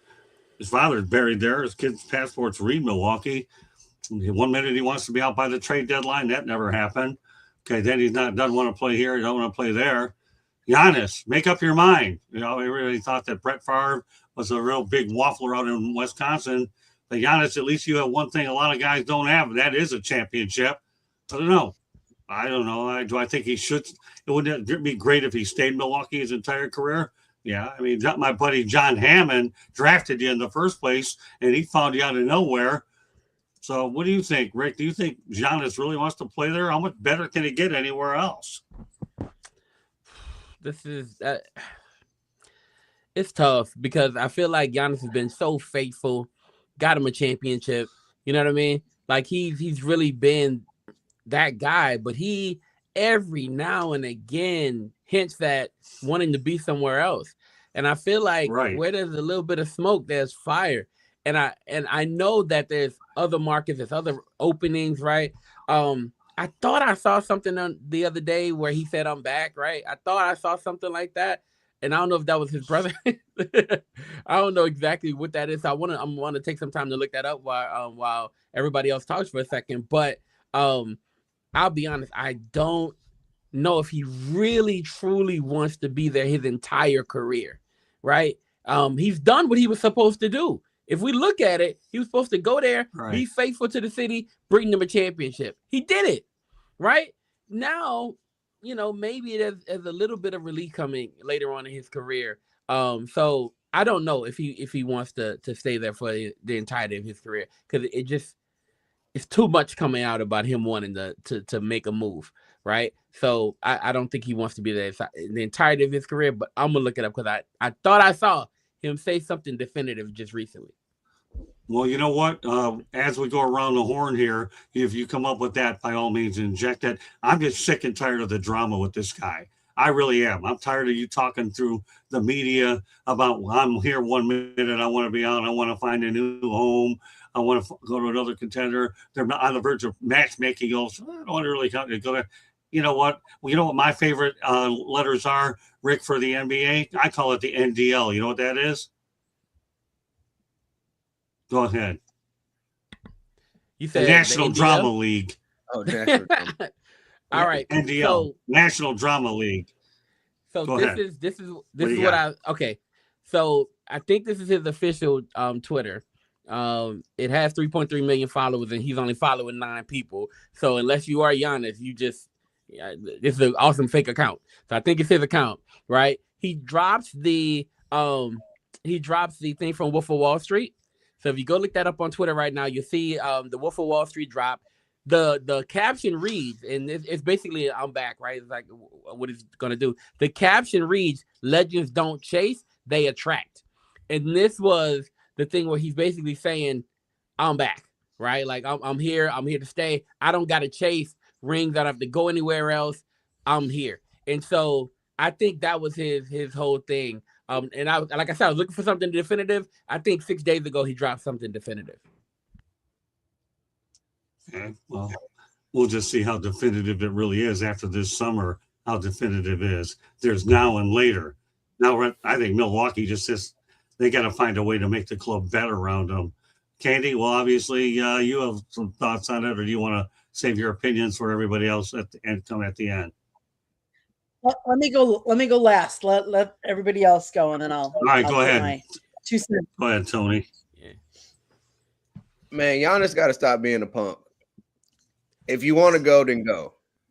For real, I don't think he wants to be there, but I also think Giannis has built this character of just being a nice guy and being the friendly guy. He don't. And the crazy thing about it is, like you said, Rick, he don't owe Milwaukee nothing. The Bucks, between the 2021 championship, the one before that was Kareem Abdul-Jabbar. All right. So guess what? You're going to get your statue. You're getting your jersey in the rafters. Milwaukee is a type of franchise. They can go another 30, 40 years without a championship, and they're still going to be praising Giannis for what he brought them. I saw that. Yeah. And I just think he needs to finally come out and say it, right? He told the Bucks, and it leaked out that he told the Bucks in the offseason last summer he wanted to be in New York. Then it came out, oh no, I'm here. They play the game against the Knicks. He's yelling, "This is my city." But then he lets the people know that he's open to a trade at the trade deadline or in the offseason. We're going to find out, you know what? And the thing about Giannis not saying it, we're going to know where Giannis wants one way or another in the offseason. Because when they slide that Supermax contract across on the desk, if you don't sign a $300 million contract, you don't want to be here. So we're going to figure it out. Or he's going to be the super bad guy, and he's going to pull a KD. He's going to sign this deal, and in 2 months before the season even starts, say, I don't want to be here. I just wanted to make sure I got my money. So I would, if I'm Giannis, and I really feel like that's what he's doing right now, he doesn't want to feel like he's quitting on the city or being a bad guy. It's going to look worse the longer you play this out, right? It's one thing about hiding something or telling a lie or not being forthcoming. It only gets worse. You know what I'm saying? The more you drag it out. I feel like he should have just told the Bucks, trade me. I want to go wherever the 2 or 3 teams are. We know the Knicks are one of them. I want to go to New York. I want to go to wherever. It could be Sacramento. But I feel like he should have let the Bucks know that because I don't think he wants to be there anymore. Tony, the clip said, Marvin? I'm not. Oh, go ahead. No, that's okay, Rick. Okay. No, I want to hear it. Okay, the clip said, I'm not effing leaving. I didn't say the word. The clip said it, I'm not leaving, right? And then he doubles, I'm not leaving. Like the clip is so passionate, it's so like emphatic. I'm not leaving. So I think that was his moment. Like I think you said you challenged him just now, right? To stop being a punk, right? I think he really legitimately in his mind was like, you know what? This is it. I'm gonna stay here. And I think he really means that this time. Man, but I love all. Man, I watch Well, R. sure, Kelly. you got a try to couple get- brothers being paid with them just to keep them company. How many Antetokounmpos can you have on one team? You got brother A and brother B, and then you got him. You know, I Yeah. mean, come on, you're paying 3 for the price of one, and one producing, the other ones are just carrying his shoes and his jock strap. What do you want me to tell you? And they're getting paid. Not the worst deal in the world, or whatever they're carrying over there, shoes, jock straps, or I don't care. Yeah, I'm not. I'll see it to believe it. Okay, but I like your clip though. At least you're on there looking and you're adding to the topic. I have no problem with that. I'm just saying I'll see it to believe it when I believe the word immunize is a real word. Okay, is it a real word? I don't know. But yeah, Aaron Rodgers Yes, made it is. sure it was. Okay. Marvin, are you getting all this? Yeah, I think with Giannis, I think a lot of this also is cultural. I don't think he grew up out here. I think he grew up, in America. I think a lot of these athletes, it's a lot of me, a lot of I, not always team mentality. And I think he kind of grew up the nice guy. I think he grew up in a different setting. And I think he struggles with what the reality is of his NBA power versus who he is at his core and how he was raised. And maybe there's a sense of loyalty. And you said his father's buried in Milwaukee. I mean, for him, it's for LeBron and these guys, it's business. It's about championships and that check. You know what I'm saying? And I'm okay with that's fine. That's the American way. Go get it. For Giannis, I think he was raised differently, sees it differently. And I think there's really an internal struggle about being the bad guy that Tony is talking about. I think that's a real thing for him. Not for other players, not for Harden, not for Durant, not for none of them dudes. But for him, I think it's different. So I want to see how it plays out. I think Tony's right. I mean, someone puts a $300 million check on the table. Man, you better get that money. You know what I'm saying? Like, when we talking about feelings and what you don't like, you better get that 300 and make the world that you like. You know what I'm saying? So, yeah, I don't know. We'll see. All right, we'll go on to our next topic. Oh wait, no, I forgot. Wait a minute. Andy, you're next. Wait a minute. I had to mess Yeah. with Candy. All right, go ahead, Candy. I was waiting to get you. The Bucks took a chance on Giannis when nobody else did in the beginning, back when he wasn't anything. And the Bucks brought him into the States. The Bucks brought his brothers into the States. The Bucks did a lot for him and his family that most people don't know about. So yes, and Marvin, to your point, he grew up in Greece. He grew up with nothing. And to then come over here and to make the money that he's made, yes, there is a sense of loyalty I think he has. And I think he maybe struggles. The other thing is we've all haven't talked about this. And yes, he's still relatively young, but he has clearly stated he wants to end his career playing in Greece. So how long does he want to be here, and how long is he going to play here? Like, if he goes for another contract, how long is that contract? And if he goes to a different team, how long would that contract be? I think one of the other things is his family has, quote unquote, moved. His wife and kids have permanently moved to Greece. So they're over in Greece. It's not like they moved to New York or they moved to one of these other towns that he wants to be a part of. He has said that his kids were born in Milwaukee. He got married in Milwaukee. His father is buried in Milwaukee. Those are all real tangible things for him that matter to him. And I think some of this is noise. We think, we hear these rumors. Giannis isn't happy. He wants to be traded to this. And how much of that has he really come out and himself said, I want to be traded to XYZ? Or is it all of the media speculating and putting words in his mouth? I think he really wants to stay in Milwaukee. Now, Milwaukee does not have the deep pockets that some of those other teams do. Would he be willing to take a little less of a contract to get others to Milwaukee? Look at Tom Brady. Does Giannis want to be the GOAT? Does he want to have, and to be a GOAT, you have to have championships. In order to have championships, you have to have other teammates around you.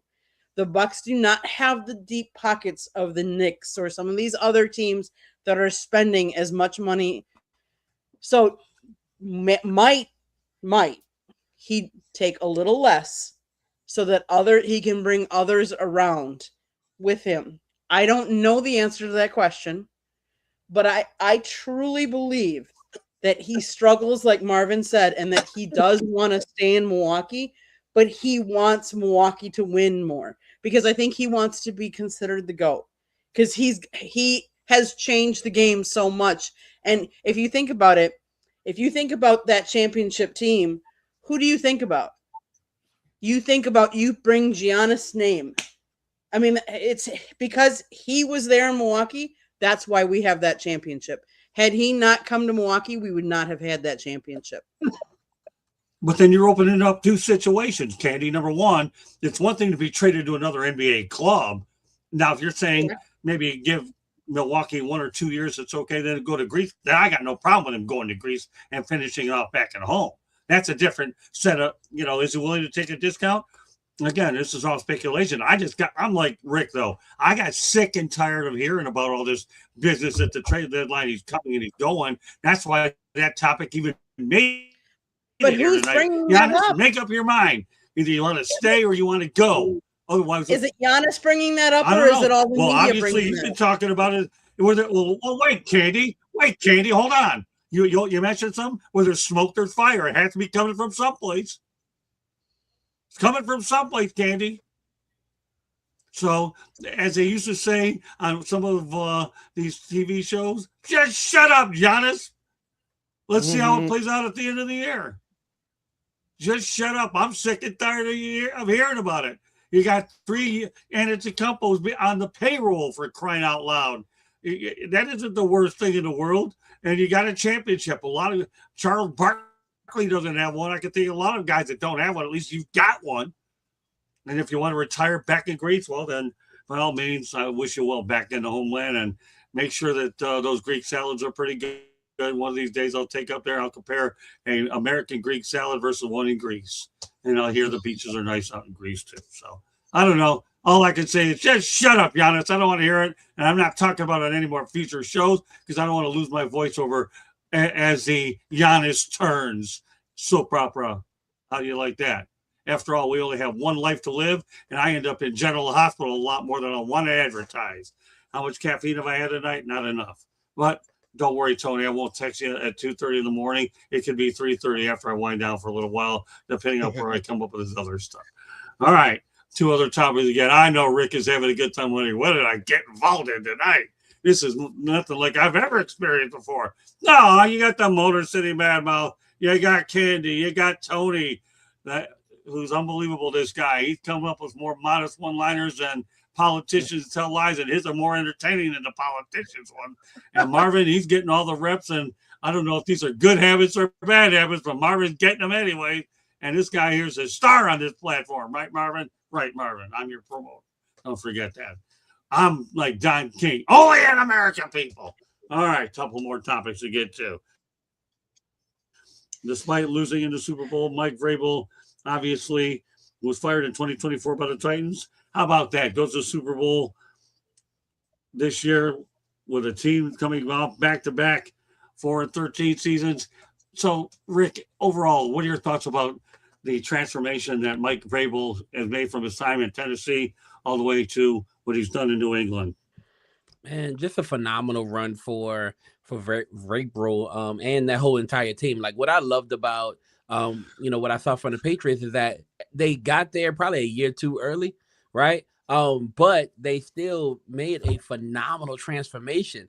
Like nobody expected it to be this fast that they would make that trip. And I thought the people knew that Vrabel could coach. Like he was still a desired coach. It wasn't that he was no longer a coach that couldn't coach at all, right? He was still somebody who was at the top of people's list when it came to getting good coaches. He just had a place that he kind of really wanted to be, right? And that job came open. I think one of the best moves that he did was go get Josh McDaniels, right? Like go and get Josh, basically bringing him back.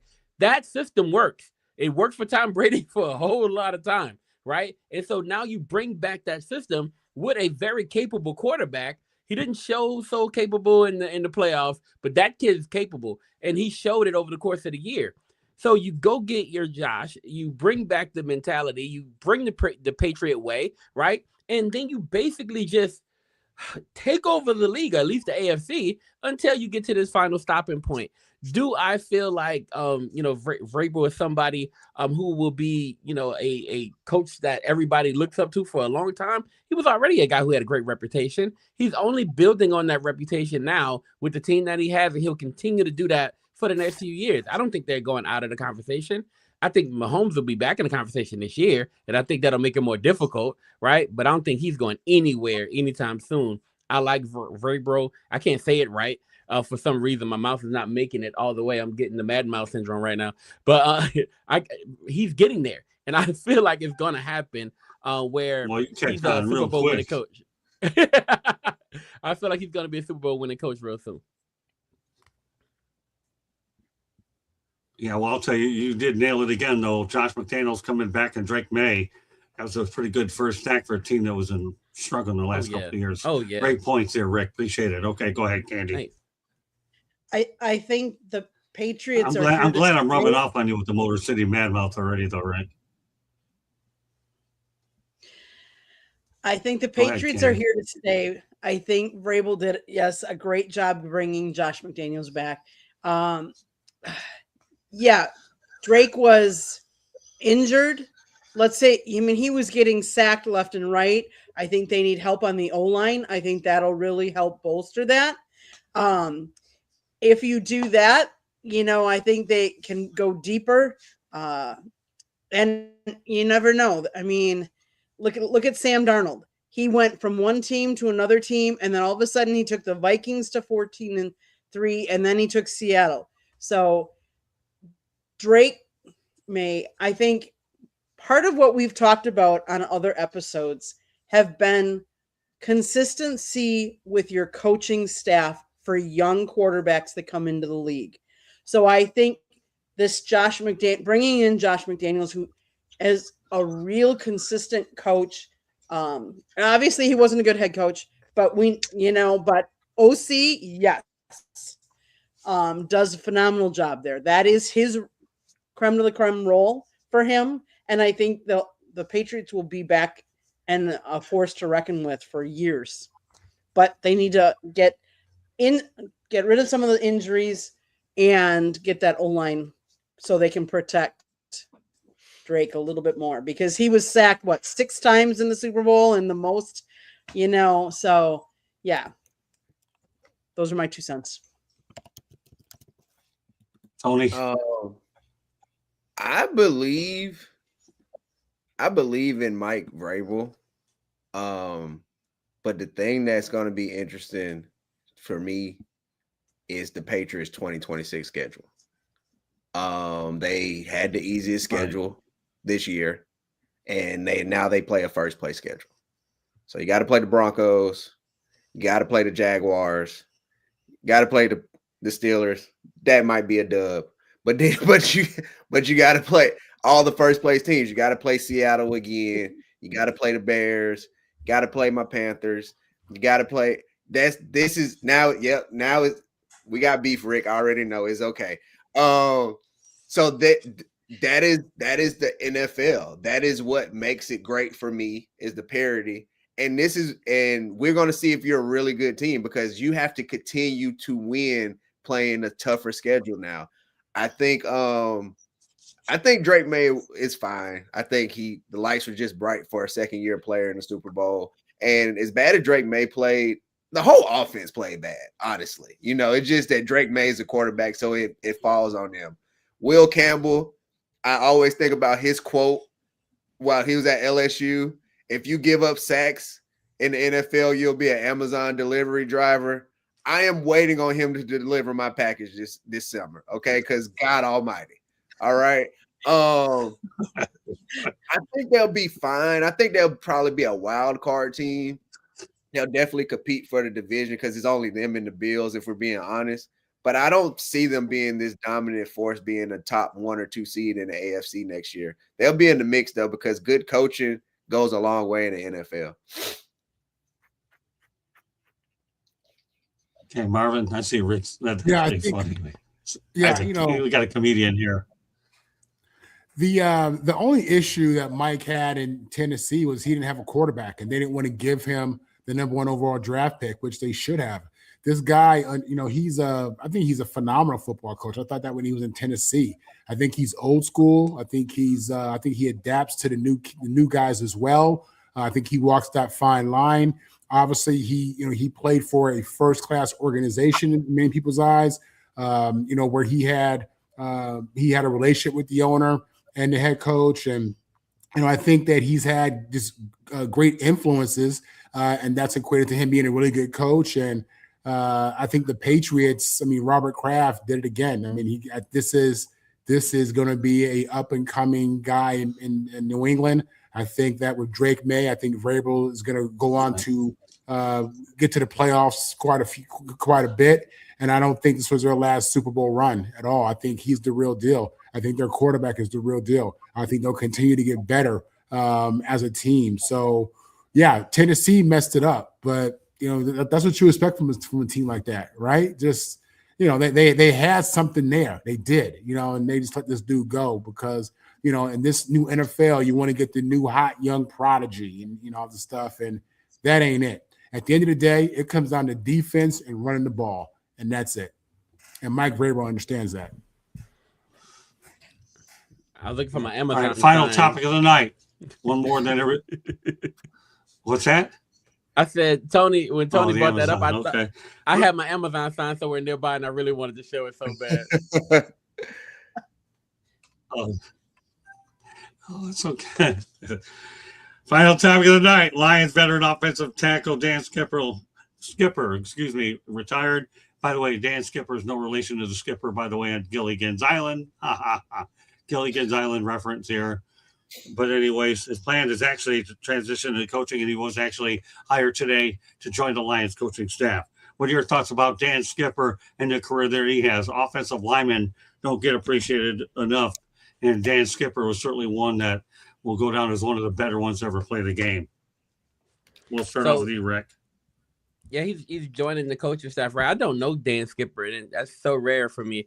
I don't know Dan Skipper at all, but I'm happy for Dan Skipper, right? Joining the coaching staff. He's somebody who's returning to coach after playing. I feel like whenever you see, if you just kind of watch around, right? I've seen a couple of offensive linemen basically join back coaching staffs, and they're always a plus. There's always a plus when you bring back somebody who's been a legend for you, who's been a successful player for you, coming back and joining the coaching staff. That's always been a plus. I've seen it multiple times. As a Saints fan, we see it all the time, right? And I love it. I think it's always something that'll be helpful. Detroit is in this place right now where they started off really hot, right? They're doing really well. Last year wasn't quite the season that they thought they would have. There was something missing. And I know they lost Ben Johnson. And because they lost Ben Johnson, I know that kind of creativity kind of went out the window a little bit. But I feel like a little bit of that toughness was missing too. And I feel like he can bring that back.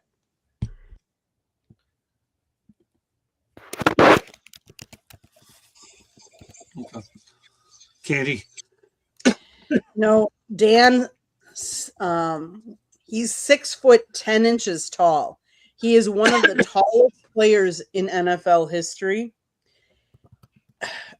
I was looking at some of the things he's been through.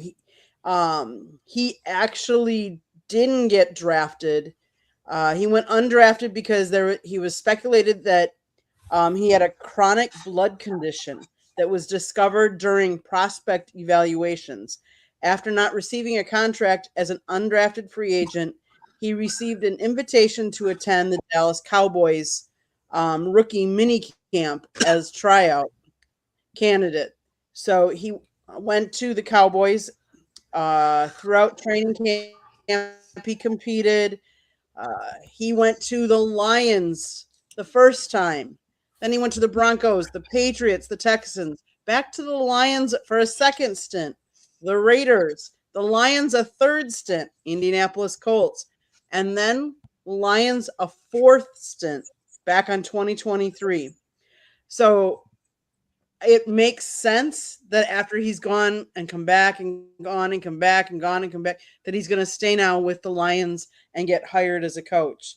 Kudos to him. Kudos to him for going out on his terms and getting hired as a coach if that's what he wants to do. So, as much as I would like to say good luck to, I'll say this: good luck to him. I just don't want them to have good luck against my Packers when they play him. That's all I'm going to say. Oh, that's fair. You've been saying that for years, anyways.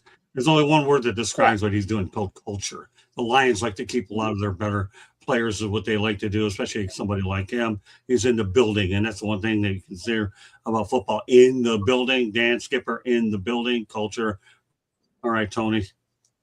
Yeah, I'm with you, Scott. Culture, like you said, Rick. You need some toughness that might have been missing. I think they might need to try and find it on the defensive side more so, but you kind of get it wherever you can if you're building, like you said, Scott, the culture of the team. Because Ben Johnson left. Right. That was, that's tough, but they still were 5th in scoring, right? They still scored 28 points a game. So it's not like they had a major drop off. It might not have looked the same because Penei Sewell wasn't going out to catch screen passes, or they weren't doing all the trickery that came with it. They were still an effective offense. They just didn't seem as tough as they seemed the year before, the 2 years before. So maybe and this is a guy who's been in multiple locker rooms, as Candy just stated, so he can deal with different people. He dealt with a lot of personalities being in all those different locker rooms, so he can manage the team. And he probably, in one of those stints, probably played with Dan Quinn or around Dan Quinn. So that relationship is going to be there, and he probably played with some of these players, so he can probably be a good cop sometimes. When Dan Quinn's coming down being the bad cop, he could be the good cop to come talk to him. So it's a good pickup for Detroit. Okay, Marvin, you have the final words, and after that, we'll give everybody their parting shots and let everybody know they get a hold of them. Go ahead, Marvin. Yeah. Listen, they must have a lot of respect for him. To go from player to coach in the same team says a lot about his ability to be a professional, because when you're in the locker room and you're a player, you're a player. And when you're a coach, you're a coach. You know what I'm saying? There's a line in between there. So for him to be able to go from one to the other says a lot about his professionalism, how they view him. I think it's a culture thing. I think this guy understands culture. I think the coach recognizes that. So you want to keep that in the building. That matters. Having the guys who see it the right way, think the right way, speak the right way, that matters. So, congratulations to him. I think it's a phenomenal opportunity. You've seen this before, but you really don't see it enough, because I think there are a lot of guys in his position who probably have the ability to coach and contribute after they play, especially with the same organization that they just played with. So, kudos to him. Good luck. Great stuff. Okay, time for our parting shots. Rick, what's on your mind? What do you want to get off your chest? I don't have a lot to get off my chest right now, but I'm very, very excited about the upcoming NFL offseason. I cannot wait for the craziness to get started. There are so many quarterbacks out there, and there's so many quarterback-needy teams. I just wrote an article about this. I'm just so excited about what's going to happen and what's going to take place. We're talking about like multiple players that people know: Kyler Murray, Tua, right? Like, these people may be on the move. There may be even people coming back from the dead. I'm not dead, but coming back in Derek Carr, right?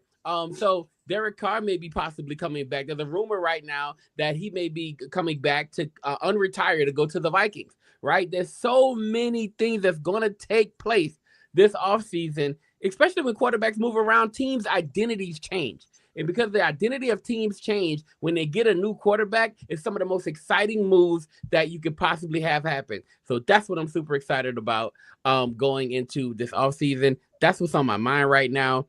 And that's really about it. Now, this is where I tell people where to find me. That's what I do? Yeah, awesome. Go ahead. All right. Hey, look, you can find me at MTMVSN. That's my team, my voice. At MTMVSN on Twitter. We're there. You can find us everywhere else at MTMV Sports. You can find us online at www.mtmvsports.com. That's where the articles are. That's where the videos are. And for right now, until the end of the month, you can find our app. But you can go to all those other places and you can find me there. We drop videos all the time. We talk about sports all the time. We do all kinds of stuff. And you can find us there. You can find me there as well. See, I don't have a parting shot. All I have is a thank you for being on tonight's show. It was a great time meeting you out in Mobile by all means, and I'm glad that I hope you had a pretty good time here tonight. I know I threw some stuff that you probably never could prepare for with the non-sports stuff, and I hope that at some point another I'll send you checks. You have an open invitation to come back anytime you like. So how does that sound? And when you come on, it'll be Wednesday. I'll make sure you're reunited with Tony and Marvin. What's that? This was phenomenal. I'm sorry. I love this. Oh, hold on. Yep. I got you. I can hear you. Is my mic out? Can y'all hear me? Nope, yeah. I can hear you. Well, y'all can hear me? No, I can hear you fine. You're great. Well, yeah. Okay, yeah. This was phenomenal. We bring people on. They all want to come back on this show. Well, yeah, we enjoyed having you. So I'll send you a text anytime you want to come on. Wednesday night, you got a couple teammates with Tony, Marvin, and I'm going to be crazy, and Candy keeps it all together in her own way, and we hit her with Giannis. All right, well, I'm glad you had a good time. It was great meeting you out in Mobile, and I hope that this is the beginning of a good collaboration for you and I, and our companies and the people that represent the South Florida Tribune and all. You were a hit tonight, Rick, and we're really proud of your contributions tonight. We really are, and friends for life for sure. So, all right, Tony, go out there and let everybody know how they get a hold of you. And a parting shot would be nice, too, if you have one. Parting shot, enjoy sports, man. I enjoy sports. I'm seasonal. I heard Mike Wilbon say this on the Dan Lebatard show. And I was like, dang, I feel like he's speaking to me. Football season's over. I had my moment of silence earlier. Now it's time for basketball. WNBA, maybe summer. We got baseball coming up. Get out, enjoy some live sports. Go buy a ticket, even if it's in the cheap seats. Enjoy live sports. Get out, have a good time. And follow me, right? I got to tell you where to follow me. Yeah. Okay. So Rick already went and followed you guys on Instagram and stuff. Talking Game 1 on everything. YouTube, Tony Talking Game. Wednesday, 3:30, we go live, do a Talking Game episode. Saturday, we will be talking baseball here in the morning. And then in the afternoon, I will be doing my wrestling podcast with my boy Rainey, 2 Raw for SmackDown. Y'all make sure y'all check that out. Hey, Cyberuski, just to give you some information, okay? We're going to be talking soccer tomorrow night on Sports Wrap, not hockey. So send that to your gang out there that we're talking soccer and not hockey. That ought to make you feel really good, by the way. Football. All right, Marvin, go ahead. Yes, parting shots. Yeah, Tony hit on it. The fact that football season's over is a tough one. Now it's time for me to dive into a little basketball, maybe Winter Olympics. We'll see.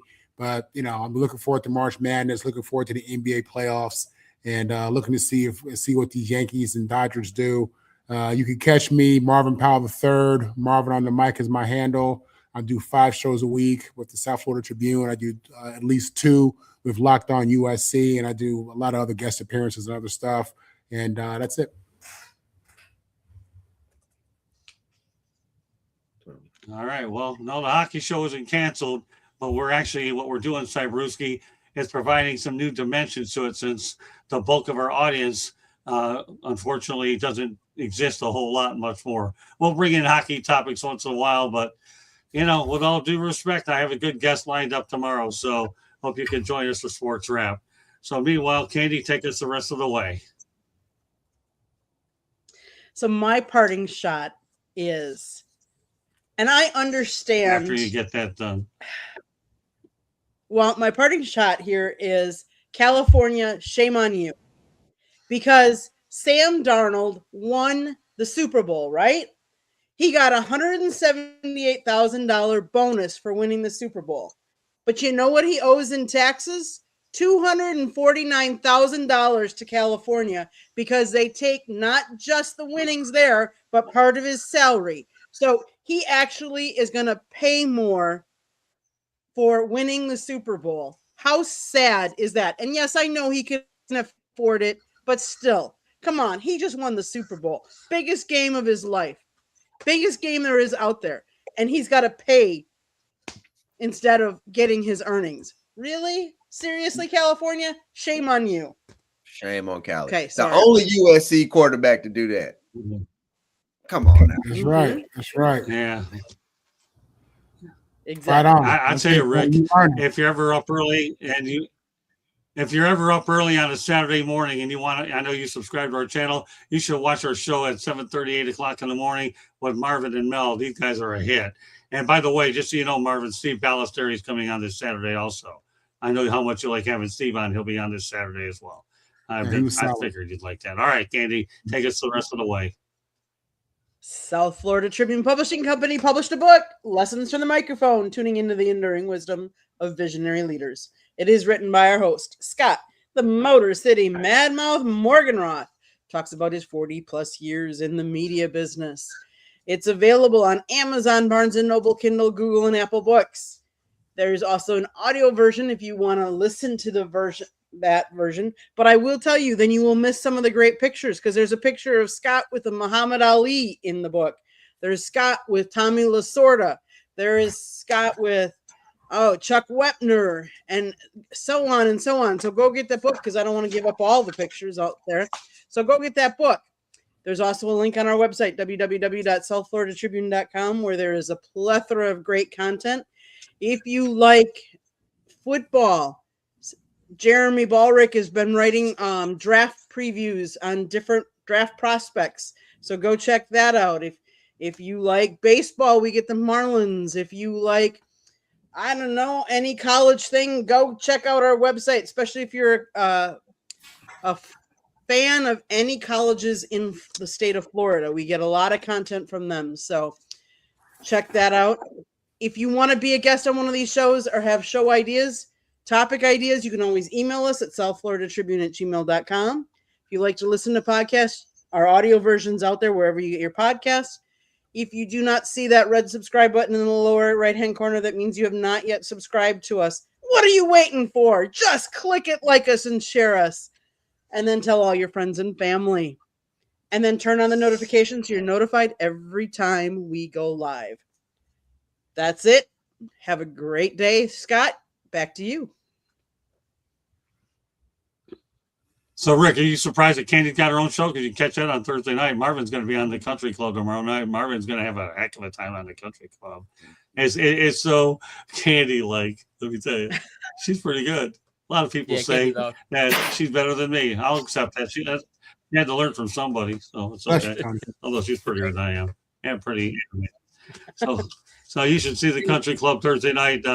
Candy's, of course, we have our big hit show on as well. Of course, Tony will be on this Saturday too on baseball, and Marvin gets a later show, and then Marvin gets the earlier one.